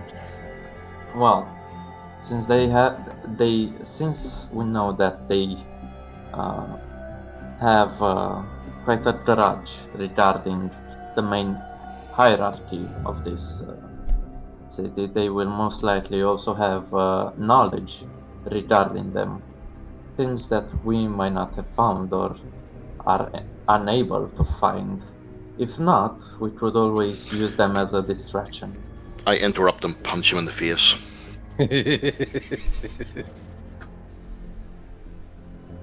He, of course, is taken aback by this and is like, motherfucker! I knee him in the crotch. Really, dude? Seriously? And yep, knee him in the Well- crotch and throw him to the ground and say, "We do not Okay. deal with heretics." So you're gonna see the soldier awaken in Tuscan. He steps forward, a light punch jab to the face, boom, and then he steps another step forward, knees you in the gut, bum. The smell of this disgusting place just seeps in through your suit. The darkness around you just envelops you as you fall to the ground next to the bed. And you sort of see flashing images in front of you of why you joined the Inquisition. And for a moment you just get this flush feeling of hopelessness. Outside you can hear the screeching of a monorail, and you know that you're down in this deep catacomb. And your vision is kind of blurred.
Should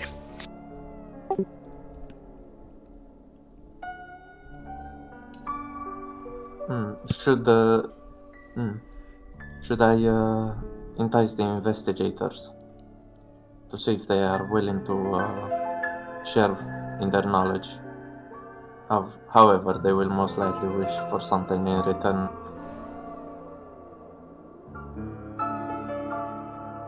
Here's something. I want more direct information on this Rage Flora Ghost. So I know he's an assembly member, but what does he oversee as a technographer or technographer?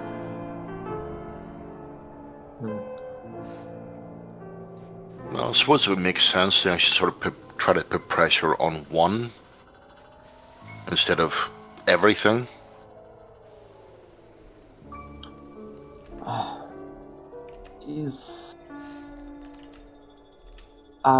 Regarding investigator, are any of them willing to meet with a non-modified? So investigator is a little bit vague. I'm not exactly sure what you mean. There's the prefecture magisterium. They are the de facto secret police of the assembly. So they are the inner police of this city right here. Then you have the Juris, who are kind of above them again. They're not an official part of the assembly even. And they operate even independently from the Quorum Primus.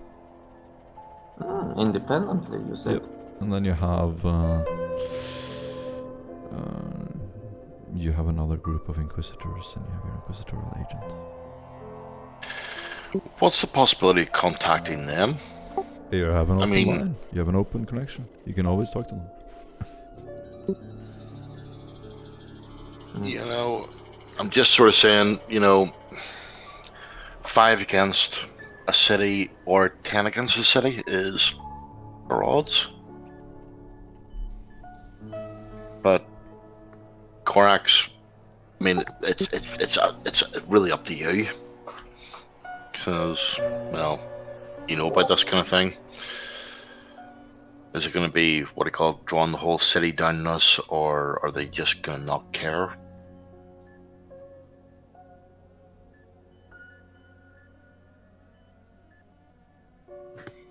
There are way too many non-Mechanicus units in this city. It makes no sense to me. So I'm going to throw it out here. What if we actually see if we can communicate with them, share resources?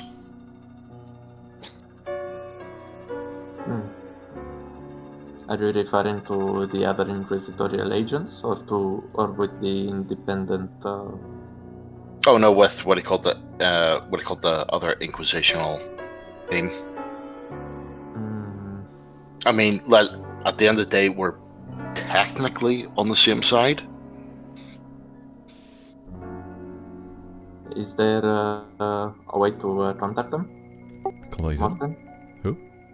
The other investigators, Inquisitorial investigators, agents. Yes. So we can basically say that you send a request up to the Inquisitorial cruiser to contact the other warband. It's gonna take a few hours. You're resting in your beds, listening to the monorail pass. Firstly, before we do that, I would like to sign off for everyone. Before we actually sort of do that. Sign off? Yeah, I mean, Korax, Doc, are you all on board with this, or? Right. Okay, real quick, run me the scenario. Okay, I am looking to contact the other Inquisitional party that's on the ground to see whether or not we can actually help each other out. So, share information, etc., etc. But I mean, obviously, considering a small fact, we're not exactly a bunch that works well together. What do you think? Yes, no. Well, I'm not I think there, but y'all do what y'all will. I mean, repercussions, bruh. That's all y'all gotta think about is repercussions. I'm good with this. Which is why I'm saying everyone has to be on board with this. Well, I'm not there, so my opinion doesn't really matter. I think you might have had taken the time to be here. You do have access to the box. Since you're close to the ship. Yes, you can easily come. Yeah, but it's not really someone Actually, put over the yes, box, yes. Could you actually say that over the Vox to me? Yeah, you couldn't say it over the box. Then there's your No. answer. Yeah, okay. There we go. Well, regarding me, I'm okay with this. Stefan, will follow you. So, Corax, what do you think?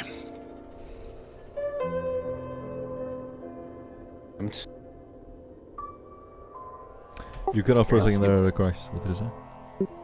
I said you can make the attempt, but there's no guarantee that it will be approved.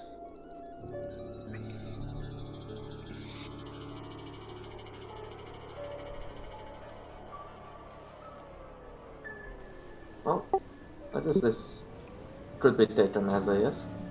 Light is upon you, and the only light in the room is from your data slates and your augmentations. Cast this unnatural light as you sit around in the darkness and talk. You have your boxcaster. Do you want to make contact?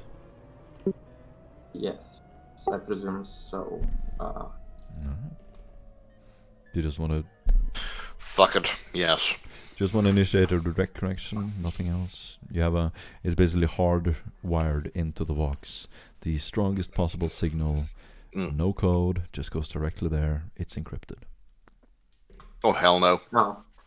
Oh, hell no. What do you call it? I'm asking, even if, Corax doesn't agree with it, can he encrypt and narrow the beam so it's basically point to point?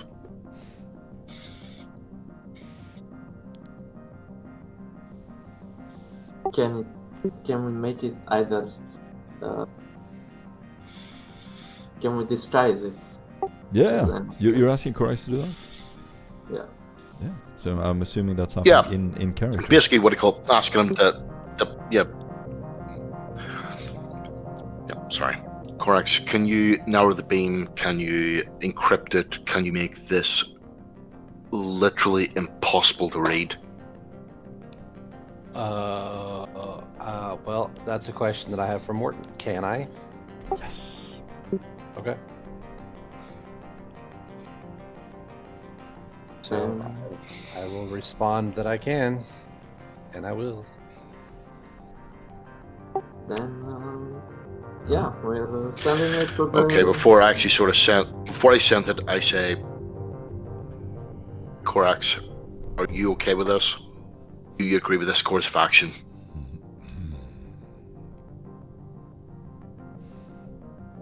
Couldn't hurt. That's a rather weird, unmechanicus response, but okay. Find that kind of creepy. What do you do, Corax? Stefan, are you okay with this? Yes. Okay, shit.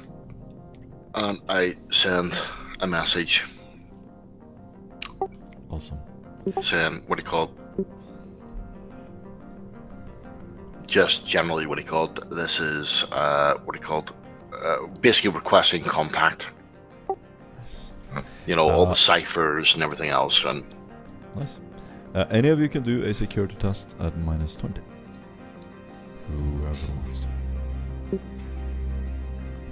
I presume Korash has the highest security. Can I get assistance from someone? Yeah.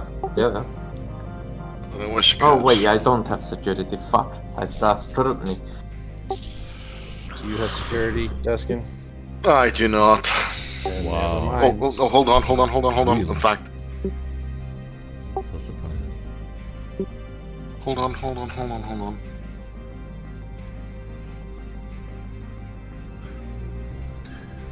I do not. Okay, that's fine. I have 0. 2 degrees success. You send the transmission and you limit the bandwidth to be near undetectable. In addition, you encrypt it and play over a different voice, so it's completely hidden. You are 99.9% sure that no one can trace it. The response you get is very brief.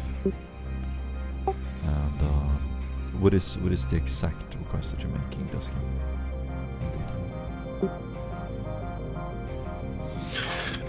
Request to meet up with Inquisitional team on planet to share information and support. Yep. You're gonna get the response that the warband was investigating a member of the Coram Primus in the assembly. Disappeared about a week ago. They have heard nothing from them.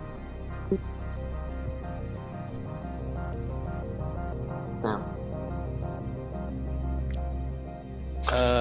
Does that roughly correspond to the time that Noblemon disappeared? Yes, it does. So Noblemon was told to go underground, as well as the assembly member that he represented, And Jericho. and Jericho. Nice. Yes. All at the same time. What the fuck is going on?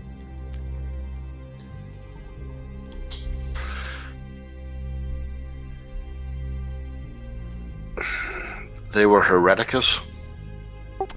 They were Ordosinus. Oh, you wanted to make contact with the Hereticus? No, I was just wondering. Right.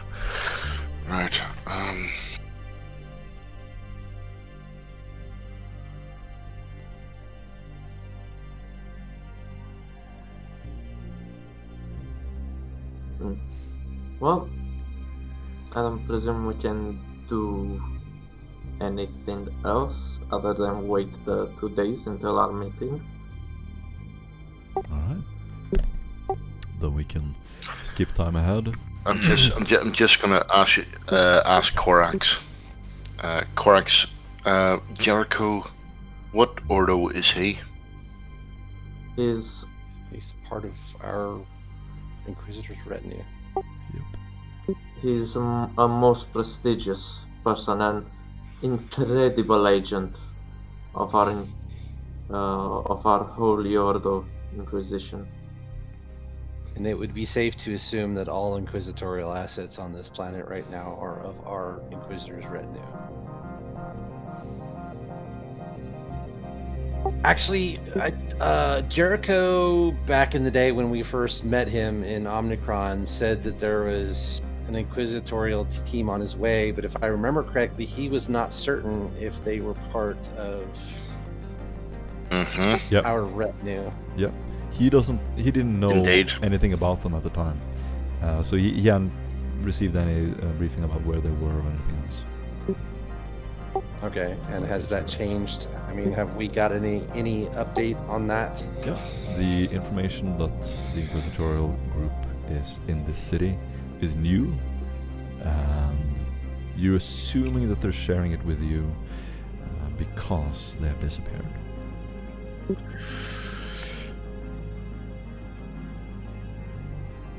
Okay. So their operation has been compromised.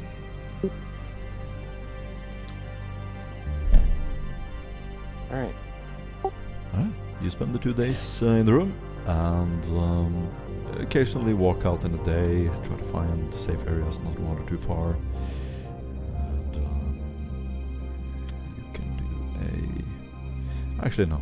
So after 2 days, you... do you want to approach the Coram Primus to speak to the muggles? Yeah, if the meeting was approved, then yeah, It was. I will go to the appointed meeting. Yes. Excellent. On the way there, you are basically guided into the Quorum Primus. The arrangements have been made by your contact, the janitor, Sumakri Korpa. Everything is arranged for you. You just enter this huge, beautiful hallway, told to keep your heads down, slowly ascend some stairs up to an elevator. And it seems to go forever and ever and ever up. When you finally reach the top, you're in this ominous, dark corridor. It looks almost like a living machine. The wires look organic as they stretch around as wide, thick veins going into a gigantic study. The room, you assume, belongs to one of the muggles. And you arranged to meet with... Do you remember who it was? It was the Chief Digitalis. It was... Yes, the Chief Digitalis. Excellent. You enter the room, and he's sitting in a chair, waiting for you. He seems to be studying something, a corpse. He turns around, gets up, and walks with a brisk pace towards the door. He just stands there. He goes, "Yes, I am very busy. What is it?" During this unit's travels, he made the acquaintance of an individual formerly of this Forge world. A request was made to present you with certain information. That's what I am here for. Yeah, he squints his eye, his one non-biological eye. Looks at you. "Well, where is this information?" I will present him a data slate with the proven theory of Mordecai. He will take about an hour as you're standing there. It is almost pitch black. His one golden colored eye lights up as he sits on his study. He's looking through just vast records of data. As he looks back and forth and seems to cross-reference this forever, he comes back. "Your cranium processing is correct." He seems almost like bipedal as he goes down one level. He is extremely tall, and looming over you, he will go. "The doctrinal differences are unfortunate, but the Divisio Digitalis owes him an apology. Mordecai can return to Serix Magnus."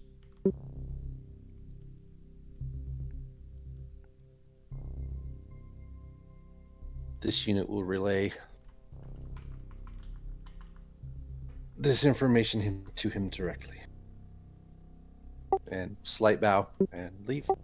Awesome. Take the elevator down and leave the building. The meeting was very brief and direct to the point. And as you exit, you're kind of met with this unpleasant, disgusting light and toxic clouds slowly creeping in on you. And the monorail screeches as you leave the Quorum Primus. Where do you wish to go? I am so torn between trying to investigate Raid's floor ghosts. He's there. I know, it is so risky. Yep. Just bear in mind, dude, you're literally the only one with weapons. I know, but if I were to get into that right now, then that would basically be the rest of the game session, Don't worry and about that. you guys would have nothing to do. So, still, I'm not ready. I'm not ready. Yeah. I guess is really the point. It's risk assessment. Mm. It's the risk is too high right now to. Makes sense. But at some point in time, though, I'm gonna have to do it, and I'm not gonna like it. But As you're leaving, guys, I want you to do the last D100 for now. Well, who's left? Dustin? I'll do it this time. Here we go. D100. Boosh. 25. Nice! Ooh, excellent. The Voxcaster is starting to spark up again. There's some chatter back and forth and activity. You're gonna hear a voice going, "Sir, come in. He, Calling all Barbosa? agents." Oh, is it an official channel? Yep. It's a Okay, hard-coded channel. I would immediately stop everyone, lay the Vox unit on the ground, and look at Corex, awaiting instruction, ready to pick up. would indicate That is you coming. answer. Yep. You're gonna hear a voice with a little bit of static in the background go, "We have a problem. The vault. Hold on. The report is coming through." The voice is quite loud, and you quickly switch it over to your microbeads, so the rest of the people on the monorail don't pay too close Oh attention. wow, surprised you did that. You continue driving off. Do you just want to leave now, or do you want to go back to your habitation? Well, let's answer the message first, and then we'll figure The out message where we're going. doesn't from come there. through for quite a while. You sort of stop at the end of the station, go off, and sit there for quite a while. As the static keeps going. Something regarding the Gene Vault? The static is going to continue for a little while until suddenly someone activates your Voxcaster. And it is currently out of your control. Oh shit. Corex. Something is wrong. And he points at the Voxcaster. You're gonna hear a voice that is quite familiar, that you've recently heard, going, "My servants, Veloci, one of our most talented psychos, was murdered by an alien threat, but in her last moments conveyed a vision of an imminent threat to the Gene Vault. She saw the enemy raiding the vault contents and disappearing through some alien device. Her vision is cause for concern and changes your priority temporarily." You think you see a vision for a second on the microbead display, but it's just static for now. Alright, head to the ship. While your mission is more important than the existence of the Vault or Cerix Magnus, and it keeps going with intermittent disturbance, we cannot allow it to fall into the hands of our enemies. The Gene Vault is isolated. I have informed Skitari Enclave and another warband that you'll be arriving soon. Go now and resolve the matter. Static. And then finally, I lend you my authority as Inquisitor. Use it if you wish. Act quickly. we must use the authority. I've seen this before. It's Eldari. The connection ends. Only authority we're gonna need is our weapons. Best possible speed back to the ship. Yep. Those scum are on this planet. We have to burn every last one of them. Filthy aliens. You take the circular monorail up to the cargo elevator, quickly up, run through these circular corridors, and rush out to the spaceport. There, you're gonna see Brad very happily loading crate after crate after crate into the ship. And you probably got a big old smile on your face, don't you? Brad. I open one of the crates and I toss combat vest to Duskin. Nice. And then I give one, to Stefan and Korax as well. And then the last one's for Barbosa whenever he deigns to come out of the ship. You run onto the ship. There is a flickering light as the engine goes on, and you're just about to take off when you load the last crate of equipment. And looking over to the crates, James has actually gathered quite a bit of goodies in there. And do you show them this, James, or just keep it yourself? I show them just the collection of grenades. The other stuff, not really, but they would see me loading up like some exotic rounds into 2 expanded magazines. You put it in your crates, and you take off. Slowly the door opens, and even the blue, uncomfortable light of Ceres Magnus is a welcome change from the orange radioactive glow of the assembly. You glide out, and even though Barbosa isn't here, I'm gonna ask you, where do you want to go? It is your choice. Was it obvious that they were indicating? Yeah, he did say the gene vault. So yep. Okay. Yeah. So that's where we're headed. All right. Mm-hmm. However, I am going to stick with protocol, and we're not going direct route. We're plotting a somewhat zigzaggy pattern. A little bit of an evasive route. I'm gonna roll a navigate for Barbosa, and he rolls a 21. That is gonna be unproblematic. And a 19. Jesus Christ. Holy shit. I'm also gonna roll your. No, that is excellent. So you make a perfect path there. It's gonna take you a very short time, just a few hours, as you fly from the assembly to the gene vault. Awesome. As you approach, you're gonna see basically a vast mountain range. You are far out in the wilderness now. The junk and broken cities turns to red sand and reddish spires, natural spires stretching out from the planet's surface. Even with the blue light of the sun, this is still glowing red, so it's kind of a purplish color. You can see occasional trailers and caravans traveling in the wild, and the slow wind brushing with occasional storms in the horizon.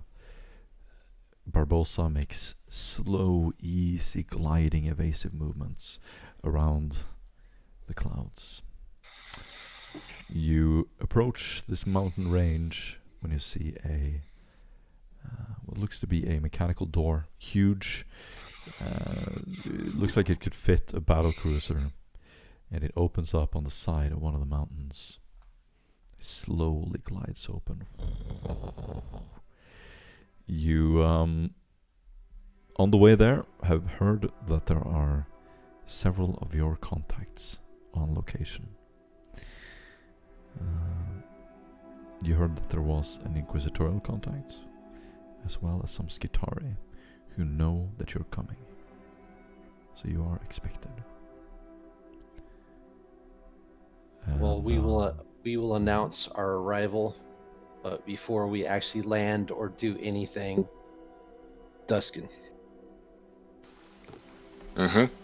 while we're in the air, I wish a tactical analysis. Have you ever used a teleportation device? Oh No. no! Doc just dies laughing. Are you familiar with how they are used? Yeah, it's real No. fucked up. All right. No. Again, his Matt- special point. That's an awesome answer. Look, listen. No, they're used by people way above me, and even then, sparingly. I have no idea how they work or anything else. Tactically, can you make an assessment on based on how you believe they are used? I just creep up behind Duskin, ready to smack the shit out of him if he doesn't give a good answer. Look, do an intelligence test minus 20. Or minus 10, sorry. Oh, Any of you. All of you. Okay. That's in the book, there's a general test for remembering vague shit. Oh, in that case, Intelligence, where are we? Oh god. Ooh, I got it. Got it. James with the surprise knockout. Yeah, I literally look at Duskin and Corax. Yeah, it's basically warp-based technology that transports you through the warp and disassembles and then reassembles you at the point of translocation. You can also do how it works. Go ahead. Yeah, I was about to say, you can also do a Lore Mechanicus and a Forbidden Lore Xenos test. And Forbidden Lore Xenos, Common Lore Mechanicus. would Total Recall be any useful? The character can automatically remember trivial facts or pieces of information. This is not trivial. Corax, are you asking specifically how the Eldar use No. teleportation? No, I'm asking for a tactical analysis on where he thinks the Eldar will most likely attack from. He doesn't need to know how a teleporter works. I just need him to be able to understand the concept and adapt an analysis based on that. Gotcha. Damn, guys. Yeah, hey, come on, we're trying our best. Well, You essentially, did not- essentially, you did not explain that well enough at all until you just explained what you just said. Before that, all I heard was, "How does teleportation technology work?" And then I answered you. I don't understand what you're talking about, Corax. That's Stay not in what I character, said. guys. I thought for a second. I actually thought for a second he was going to put us in a teleporter. Yeah, like I was very confused. Why are we worried about the enemy's capability to teleport? They just do it. They just do whatever the fuck they do. Okay, They look, pop up okay. at locations that we don't want them to be. That's fine. You assume... From the layout of the base, then I would probably be able to assume where, if they can appear out of nowhere, where they're going to appear. They hit us hardest. I mean, that's going to be the barracks. It's going to be the command and control center. It's, the shutdown automated. wherever they have interests. Or where they can hit you hardest. Anywhere that they can actually, stop or delay a response. Yep. Yeah, so control room, communications dishes, if there's an item they're after, they can go there. Usually, they would require intimate knowledge of the area. They would have to have been there. So someone would have to have seen it, or they have to have knowledge of the place that they are teleporting to. Well, if it's the Eldar we're talking about, that's pretty simple for them. Mm-hmm.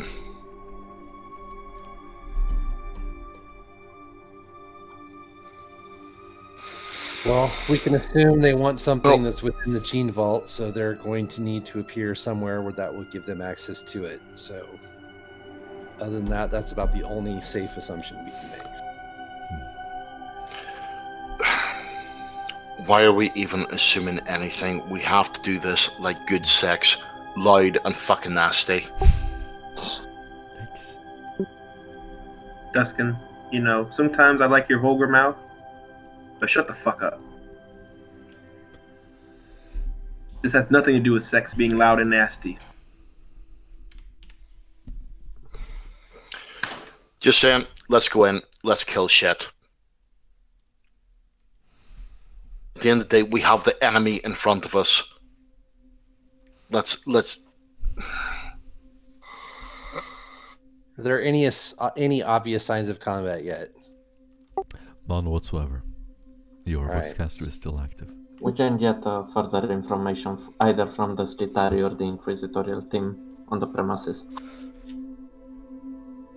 So basically, I'm gonna have Barbosa do a flyby or a fly of the gene vault, so we can get at least a basic tactical map of the surrounding area, and then contact our contact. Duh. Okay, so seeing as we've flown over like almost like across half the planet, how the fuck did we get there so fast? Fast ship. The area is just mountainous terrain. There's a sort of one entrance. The surrounding area is pretty flat, except from the mountains. The mountains are gigantic, so you have no idea how huge the vault is, but it must be big. But since you're taking the time to make a little circle, the Voxcaster is going to light up, and your calm identity, Brad James, is hailed. You can hear a voice on your comm bead. Do you want to transmit it to the rest of the group? No. You hear a pretty determined voice going,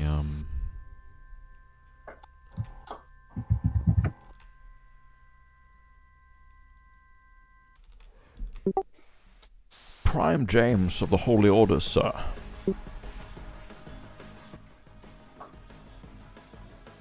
Sir? Yes. Militarum Armorer Tarect, sir. We spoke on the vessel. Yes, I remember. You hear some static. The codes came through.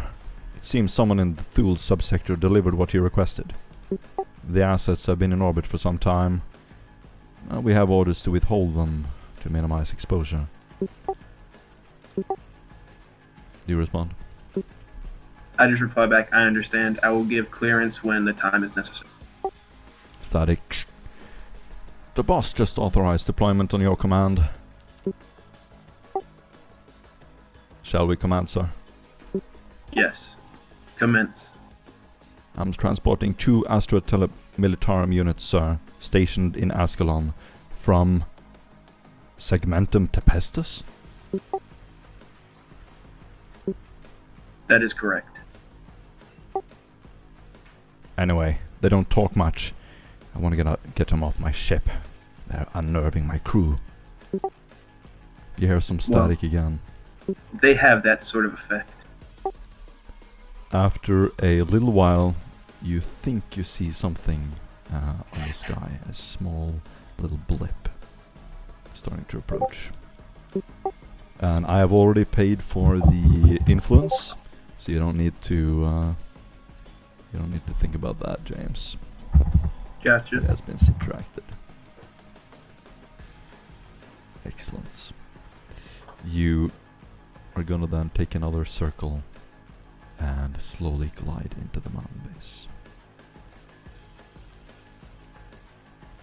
Do any of you want to do anything before you approach the gates? Yes. I'd like to see if I actually... Sorry, go ahead. I'm going to go ahead and drop the overall list of everything I acquired, and I'm hoping everyone's going to start picking up some fucking grenades.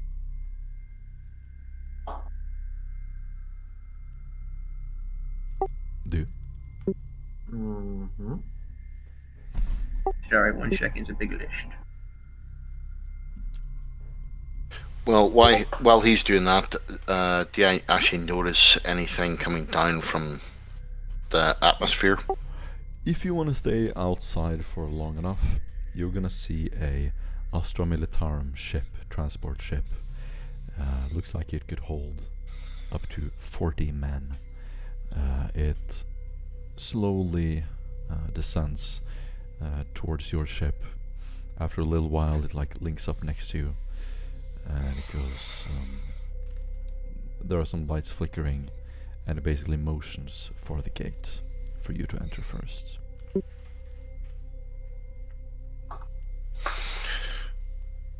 Okay, fuck yeah. The other ship follows you as it turns dark. Your ship starts to shake.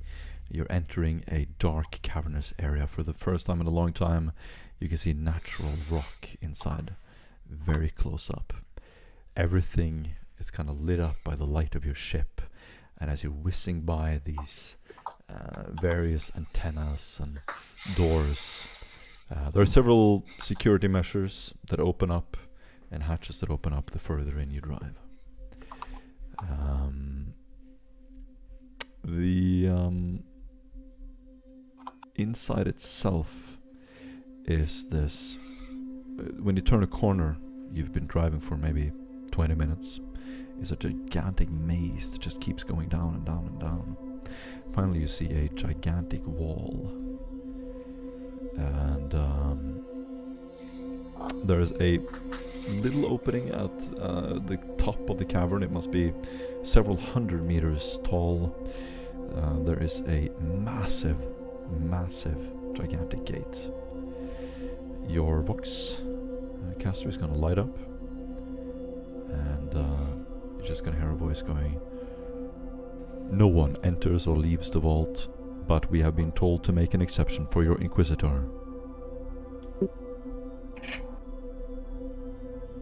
The gate opens. You slowly glide in and land on what looks like a military base. There are these military installations, several layers of them on either side. The ground is metal plates, and every wall has gigantic cannons and automata patrolling it. There are Skitari everywhere. As you land, you see an admiral standing there waiting for you.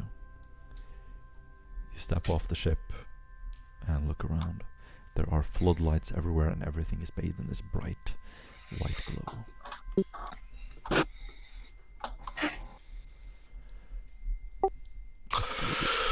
I would like to step off the ship first, but I don't think that's probably going to be protocol, so Corax. Yeah, before we step off the ship, while we are in transit, Corax, could you do a tech use roll to attach the new weapon attachments I got to my gun? And just so y'all know, we have 2 Vox operated. I'm taking 1, so the other one can go to anyone that wants it. Sorry, 2 Vox what? Vox operated. That means I can literally just say fire and my gun will fire. Like it's voice activated.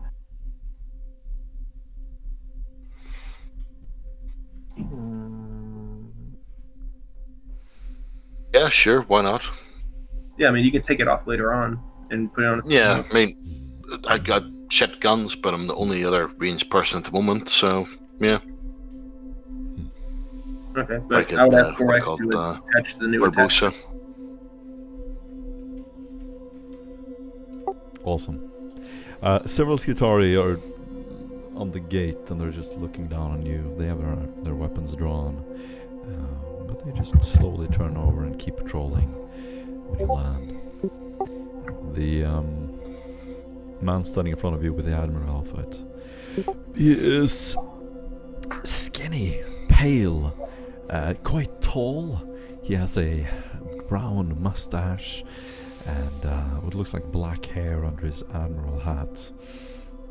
He's standing there with a cone, and he has a belt with 2 huge guns on it. And he's kind of just resting his hands on the guns. He seems like he's been through hell. His eyes are hollowed out and dark, and he looks tired, and he's kind of breathing heavily. He slowly approaches you.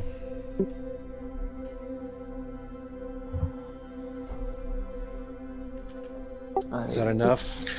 Alright. Yes, that is more than enough. As the Admiral approaches, I ask him why he hasn't gotten his men into position. In character, I understand. See, okay. He's gonna just look over to the gate and go, look, boys, I think you got the wrong guy. Anyway. Who is conducting tactical operations here in command of the ground forces? Let me introduce myself.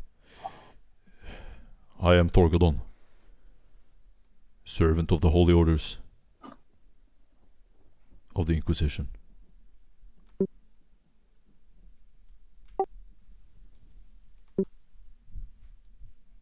Okay. And you are? He just points to you. I fold my arms over and I say, we serve the Inquisitor as well. We are one of his teams. We have been sent to come and take over and neutralize whatever threat is coming. He frowns and one of his pale eyes sort of glints at you for a second. Oh, yeah. Llewellyn told me about you. I split up with my unit and they went to the assembly. I haven't heard from them since. I guess you've heard the news. What news? The news that they are gone. Then it seems that we might need to return to the assembly at a later date to find where they have went. Maybe.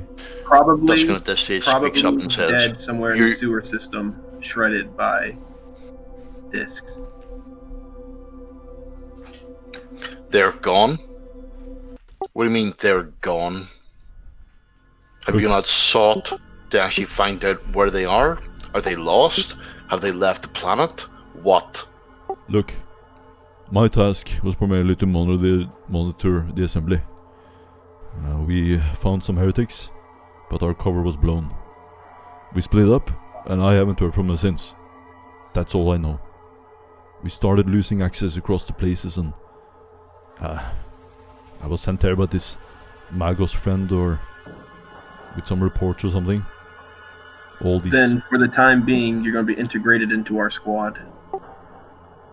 Look, I'm not sure if you outrank me. I am an admiral after all. He gives kind of a maniacal smile. An admiral? I smile at him and I say, You're an admiral, and hold the cover. Prime. They don't know. It's... Come on. Have a little humor in the dark moment. He gives this maniacal smile and he has this yellowish teeth. Okay. Yeah, I'm the unusual one. All these fucking cogboys are unusual if you ask me. Getting I look at him and I say, I agree. And then I hike a thumb over my shoulder and I say, and that's why I brought these boys. He looks over to you, Duskin. Well, it's an honor to finally meet someone I don't have to teach how to use a gun. No, I mean the other ship. And I take it the other ship has landed and those men are coming off of it. As soon as he says that, a ship floats over the wall and lands on the square, kicking up sand everywhere. Look, officially I'm an Imperial Navy Admiral, but that's an unusual landing if you ask me.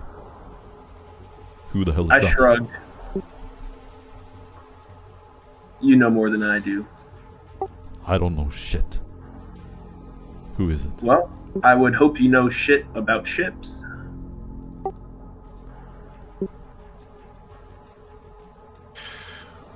what ship did they just come in on? A That's directed at the Admiral. Militarum lander. Yeah, it's gonna repeat that. It looks like a Militarum lander. Why the hell are they here? Reinforcements. Okay. Have you looked around lately? I don't think you need it. He looks up at the wall. I look at him and I say, the threat that we face is far more insidious than these walls can protect us from. Hold on, I'm getting a message. Make yourself comfortable or something. He turns around, walks over to a table. I approach. You Corax. slowly follow him. Can you? Yeah, go ahead. Sorry, Corax. Can you see where he's getting this message from? I don't trust him.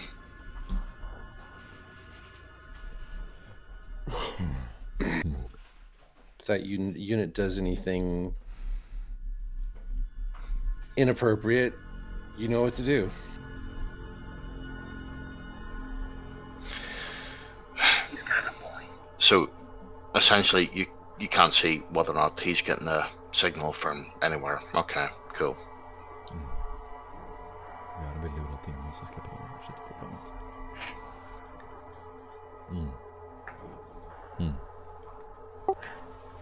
Okay, guys. What do you do? Oh, I'm trying to hear the conversation from the admiral that he's having. Gotcha. Do And I walk up beside. You walk up beside. I also walk up beside Doc. So do as he's trying to listen in. Now I look at Duskin and I say, go have whoever's in charge of the men that just landed come over here to me. Awesome. Oh, that's not what I wanted to do. Okay, so, yep, I disappear off to do that. Yes. You run over to the Militarum ship. The hatch opens up and several very heavily armored Kriegsmen slowly walk off.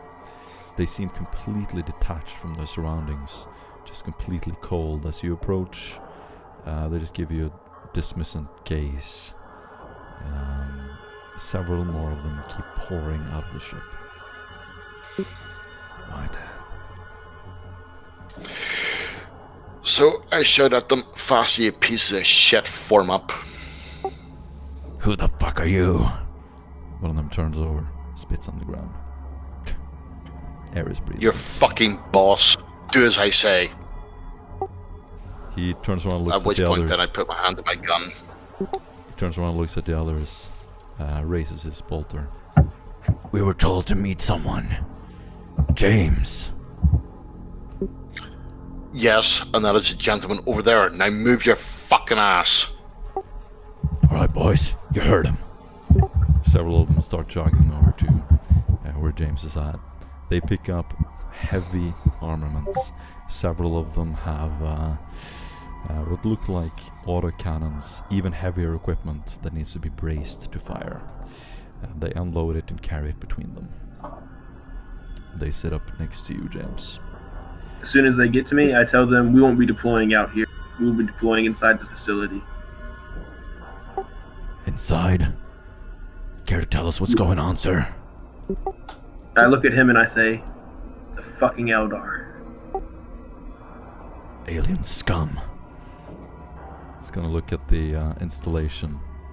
Sort of go. Damn, this place sucks. Well, what can you expect from the men in red?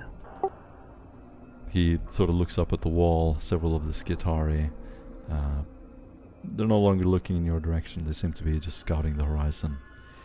And Torgodon comes walking over to you.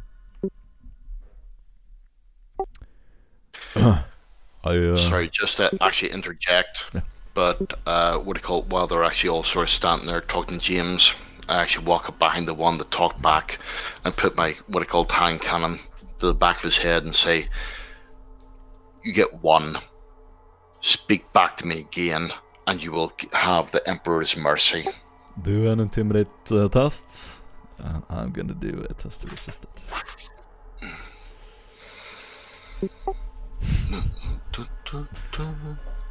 These are Kriegsmen, they're pretty hard to intimidate. Let's see if you can do it. You need a fucking natural one. Oh! 1 degree? It's a 1. Yeah. Yeah. Yeah, 1 degree, yeah. You don't. I mean, you're at the same level. You basically command respect from these men. You speak their language. As soon as you start talking to them, they kind of just take you as one of their own and follow your orders. You seem to have a way with them. Yeah, very good. Go ahead, Brad. Yeah, as Torganen walks back up, I tell him, whoever's in charge of the Mechanicus continent, go ahead and have him set up his Skitarii out here with inflating fields of fire and have the artillery aimed at positions behind them and in front of them. He sort of looks over and goes, "Do I look like a fucking diagnosticator? I don't know how to speak to these cogboys." I look at him and I say, I look over to Korax and I say, Korax, can you give me a hand? What are you having problems with? Who would be the best person to parlay with about getting the Mechanicus continent into formation for the imminent combat that is definitely going to ensue? In the, like, next to the place that you're standing, you see what looks to be a member of the Divisio Militaris. He's just watching the whole scene unfolding at the moment, hands folded, surrounded by Skitarii. You immediately identify him as the head of the military operation here. I head on over to him and I ask Korax to accompany, as Korax would probably have a lot more easier time talking to him than I would. Yep, he's gonna step forward, red robes, lots of mechandrites. He is wearing a belt and he has a what looks like a very advanced energy weapon on his belt. Tilts his head slightly, looks over your shoulder as you approach him, surrounded by this red sand. "I don't understand why you are here. Care to explain?" An attack is imminent. He looks up at the wall again. "The Omnissiah watches over this place. There is no weapon known to man that can penetrate the thick walls of the mountain hive." We are not being attacked by man. A much more insidious threat is upon us. He twitches quickly, almost like he's processing it. "And you have proof of this?" Of course. But that is proof I cannot give to you. Have you ever, I kind of like try to look at him, try to gauge an age. Would I say he's at least a century old? Impossible to tell with all the rejuvenate treatments and cybernetics.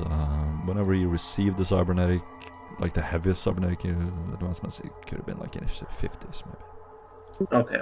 I ask him then, have you ever encountered the Eldar in combat? Negative. I have fought them on numerous occasions, and have left the forces that fight for the Emperor decimated by their ability to outmaneuver us, instantly appearing in places where we can't even defend. That is highly illogical.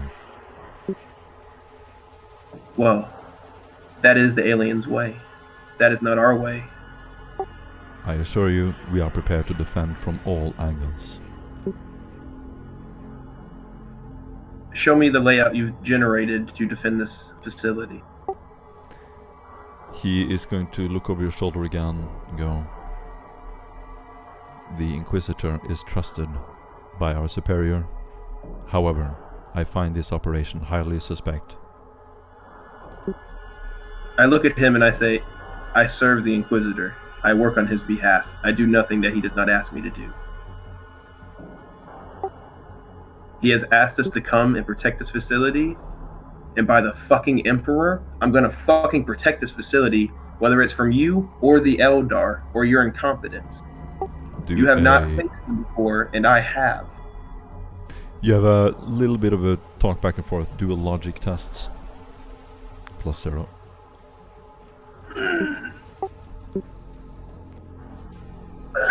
Inspiration. Can I get some help from close. I Korax? have one. No, I have one. Korax, step the fuck up. I just kind of shoulder Korax like, come on, buddy. Yeah, he just keeps repeating like, "This is highly illogical. We would be able to defend the facility. You are of no use to us." And so on. I look over to Korax and ask him to please enlighten him with your superior logic onto why him listening to us would be a whole lot better. Yeah, let So- me put. Just that he knows we're Inquisition, yes? Yep. I keep telling you guys. So that therefore... Sorry, go ahead, mate. we have no authority here, and he's not required to accept it. So Yep. you can threaten him all you want, but if he basically decides that he doesn't want to accept it, what are you Yeah, gonna do? the Inquisition basically has authority. Hereticus. The Inquisition has authority on the Imperium, not the Mechanicals. Yeah, I'm trying to give him our aid, but if he doesn't want to take it, I mean, I'm not going to force it. But Oh, if you're not going to help, he help him, accepts. I then mean, that's you're on in you the too, place, so he Korak. accepts your presence here, and you keep going back and forth. And he says it's not needed. Your help is not needed, and so on. Finally, he's gonna yield. Walk over and look at a huge data slate on the table. As I display our technology, you can easily see that you were mistaken. We are protected from all sides. The fortress is impenetrable.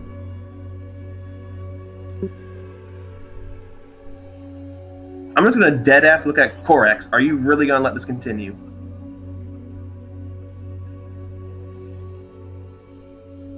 Yes. Have your troops stand down. The Kriegsmen are itching at the trigger fingers. Walking around uncomfortable.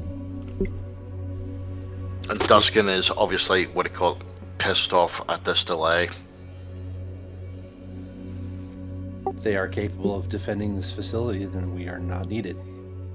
However, if he fails in his charge, All right, fuck it. You know what? Let's just leave them, Korax. Is that what we were ordered to do? Just come here, not do shit, and fucking leave? As you say that, Or did the Torgadon, fucking Inquisitor tell us to fucking help them? So if you can't help me to help them, then you're fucking us. You understand that, Korax? you get an inspiration point. And you're leading this investigation. You're really starting to piss me the fuck off. So you need to help me to help them. Doc. Doc. Calm down. I gotta play with the emotions, man. Come on, relax. Calm down. I am. I'm calm. I'm calm. He's the boss. I'm slowly pulling out my sword. He's the boss. He's the boss. He's Is the this boss. one- I know it's shit. He's a fucking mechanical dude, but you know, you're in front of Kriegsman. Come on. if this one refuses our help, then we will stand down until he is more amenable. However, should the situation reverse and he does require our help, he will give up any command that he has over this facility and hand it over to us fully. Get an inspiration point.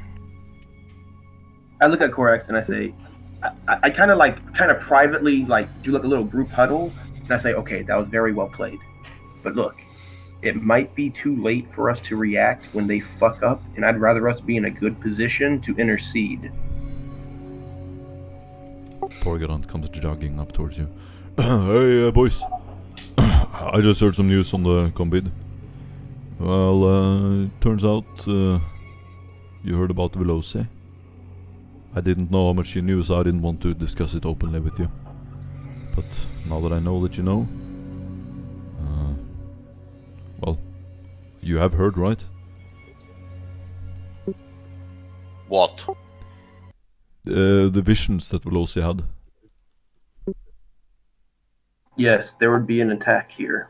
Yeah, I just heard from command now, and it turns out they were wrong.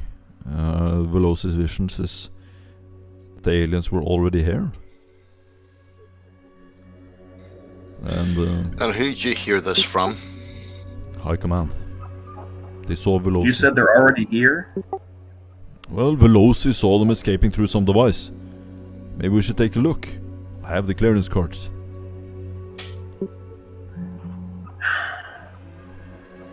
I look at Korax and I'm just like, okay, well played. And I look over to Torgadon and I just say, okay, let's go take a look. And as I say that, I look to the Kriegsmen. I say, all right, men, form up. We are proceeding into the facility. the men form a line behind you as you slowly march in. Do you all want to go in, or do some of you want to remain, stay back? No, I want to know what's going on here. Yeah. Don't like psychic visions. I Particularly will. don't like psychic visions when it's this now and now it's something else. Yeah. So I'm gonna do the investigation. I'm gonna figure out exactly what has or is about to happen. Nice. I really want to stay up, but my character would actually, what I call, follow down with his gun drawn at the rear of the column. Mm. How do you want to go about? Just explain how you're going to go about investigating this further, Christ. I'm gonna scan the area. Look for energy signatures. I'm assuming webway portals leave some kind of evidence behind where they were activated, and hand scanner can actually pick up warp activity. So potentially I can figure whatever. I'm just gonna scan the area, look for footprints. Yep. Energy signatures, anything that indicates that there was a presence here. Awesome. You pull out your auspex and spend a little time with your rational, logical mind. You're not drawn into the emotion of the others who rush into the tunnels. As you scan the surrounding areas... Well, Stefan... You... Oh, sorry. I thought it was muted. You find a signature that looks like a shimmering blue light. It seems to be a foreign biological substance on the ground, and it's near the front defense tower leading up to the gate. Go take samples of it. Yep. As you take a Analyze sample it of closer. you are absolutely certain that this is Eldari. And it seems to be blood. So somebody was injured. Seems that way. It is right outside the stairs up to the tower. All right, follow it. Okay. Continuing to scan. You walk up the stairs with your scanner in hand, and when you reach the top, a tech priest is sitting on a cogitator. As you walk up to the room, your huge lumbering machine presence startles him. He turns around and grabs the desk, inhaling quickly in shock. You are not supposed to be here. He stands up.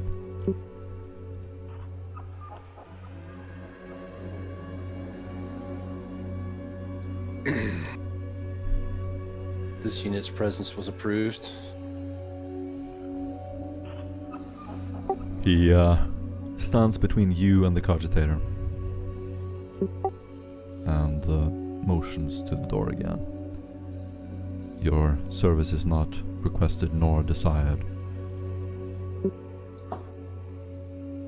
As he says that again, I am going to activate my signal jammer. The best quality one. Signals blocked.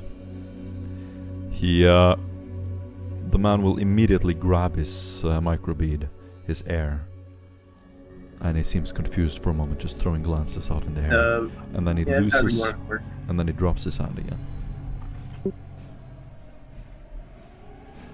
I'm scanning the guy and the cogitator behind him, seeing if there's anything out of the ordinary. Yep. As you scan him, he seems nervous. The cogitator is nothing out of the ordinary. He seems regular as a normal skeleton. He seems like a person under there. By the way, just to make sure that both Dustin and Dark are in the tunnels and I am with the products, right? Okay, yep. I would give the tech priest might I say an inquisitive glance.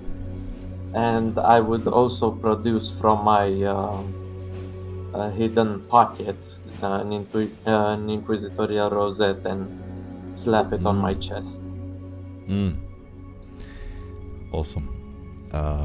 Do a intimidate or command test at +10.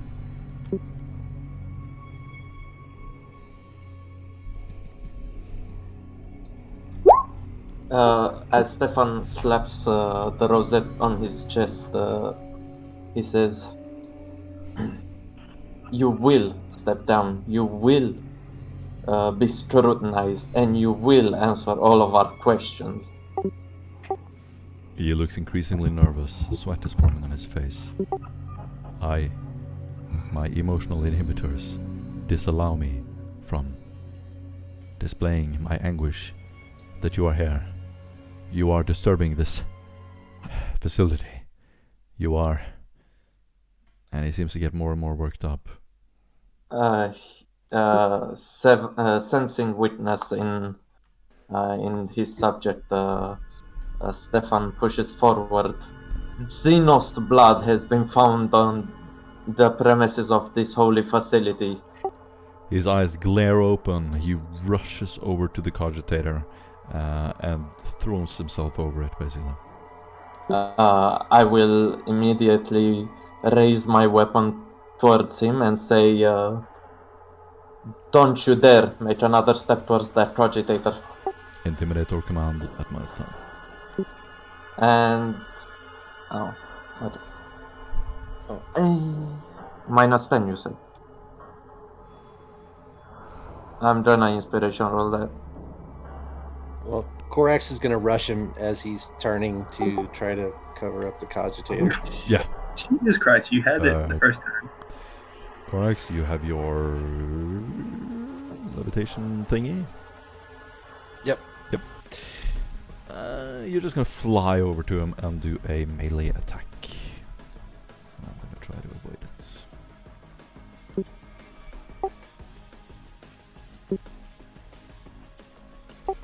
Grapple test, basically.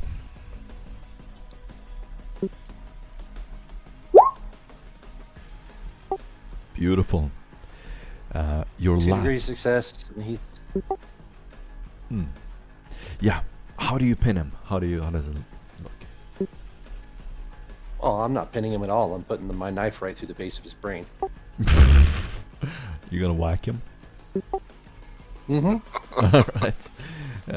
Roll damage. He might actually survive.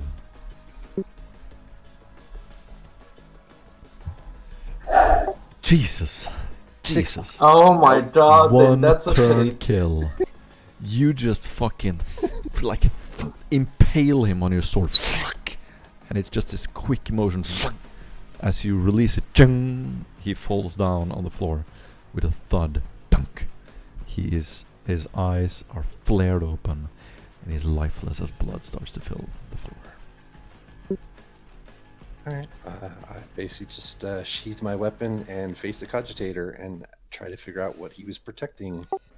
Yes. Stefan looks down at the body, says, "Idiot," and then takes his hand scanner and keeps a lookout. Data strips flicker. There's some kind of glitch on the cogitator. The data is completely scrambled. Do a binaric linguistics test at -10. 7 degrees success. Beautiful. The machine is transmitting a strong signal. There is a code running through it that is binaric, but it has a different origin. As you keep shifting through it, you can do a Aldari linguistics test at -10. Can I do that? Do you have the skill? I do not. Oof. Do you Tave? No, I have no such skill. Then unfortunately it's going to appear as runes that are being formed into Baneric. You immediately identify it as Eldari, but you don't know what it says. I'm recording it. Yep. Yeah. You pull out your pic recorder and record all the data. It is now stored in the device for whoever can read Eldari. Where's it being transmitted? Okay. You can do a tech use test at -30. I'm gonna assist you.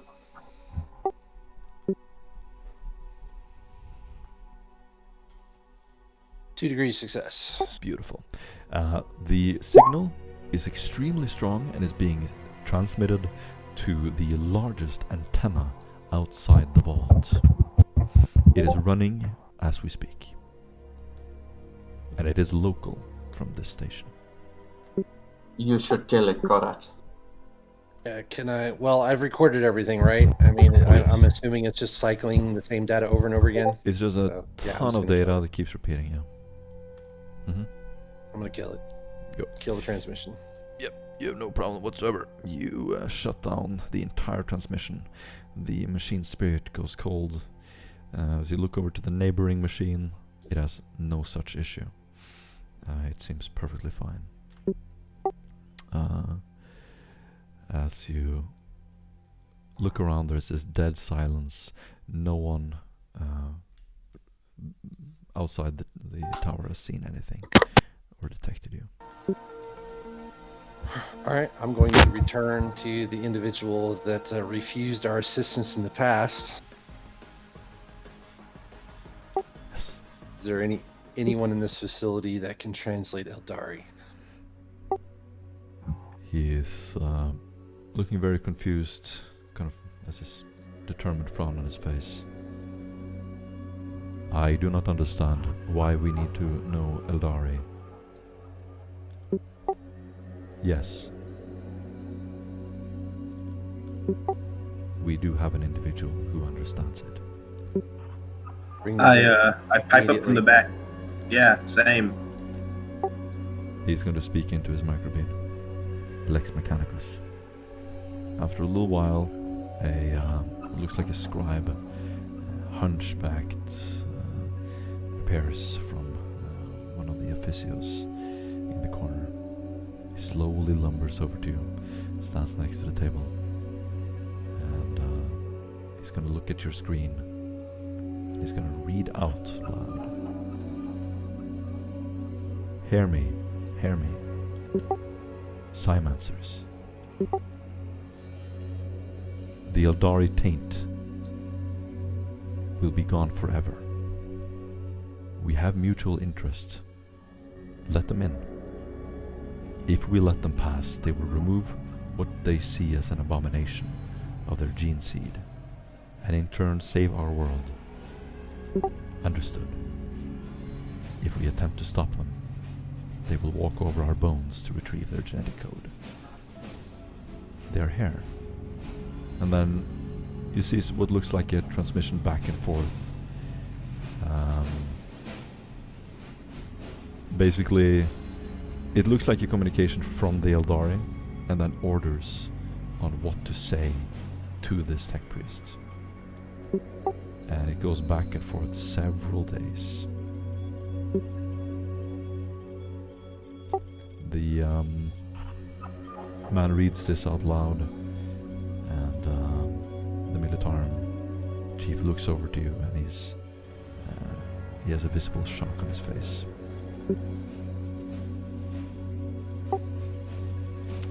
You have cut the signal, so the last thing you read is, they know it is almost too late.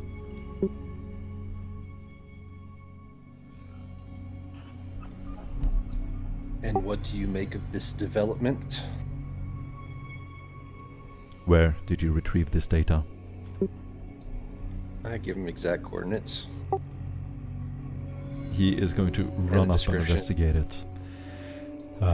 Seeing the dead tech priest, He's going to run over to the machine and slowly walk out of the room, completely detached, step down the stairs, and walk over to you. When he's walking back, I'm going to say we probably need access to the vault to see what they actually took. You murdered him. He was a traitor. Well, he was belligerent and irrational. Most likely Anyway, compromised. besides that, we need access to the vault to see what they took. And we also need your video camera access. Do you have any cameras set up to record? You're in the tunnel, James. Oh, shit. Yep. The man translating reads up again, and he goes, "There is more. The Mechanicus are wiser and more logical than the feral monkeys on Desoleum.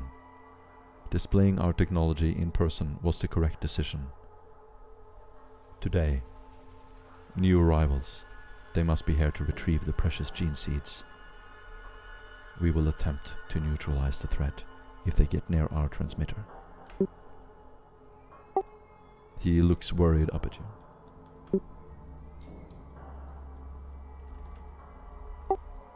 And What with are that, they after? sorry, but with that I heard a little boy screaming, and I actually have to run. We can put a bookmark in it there for now, and we'll continue right off that point next time. I have to run. Any XP? Yeah, 400 XP. I'll take that then. See you soon. So.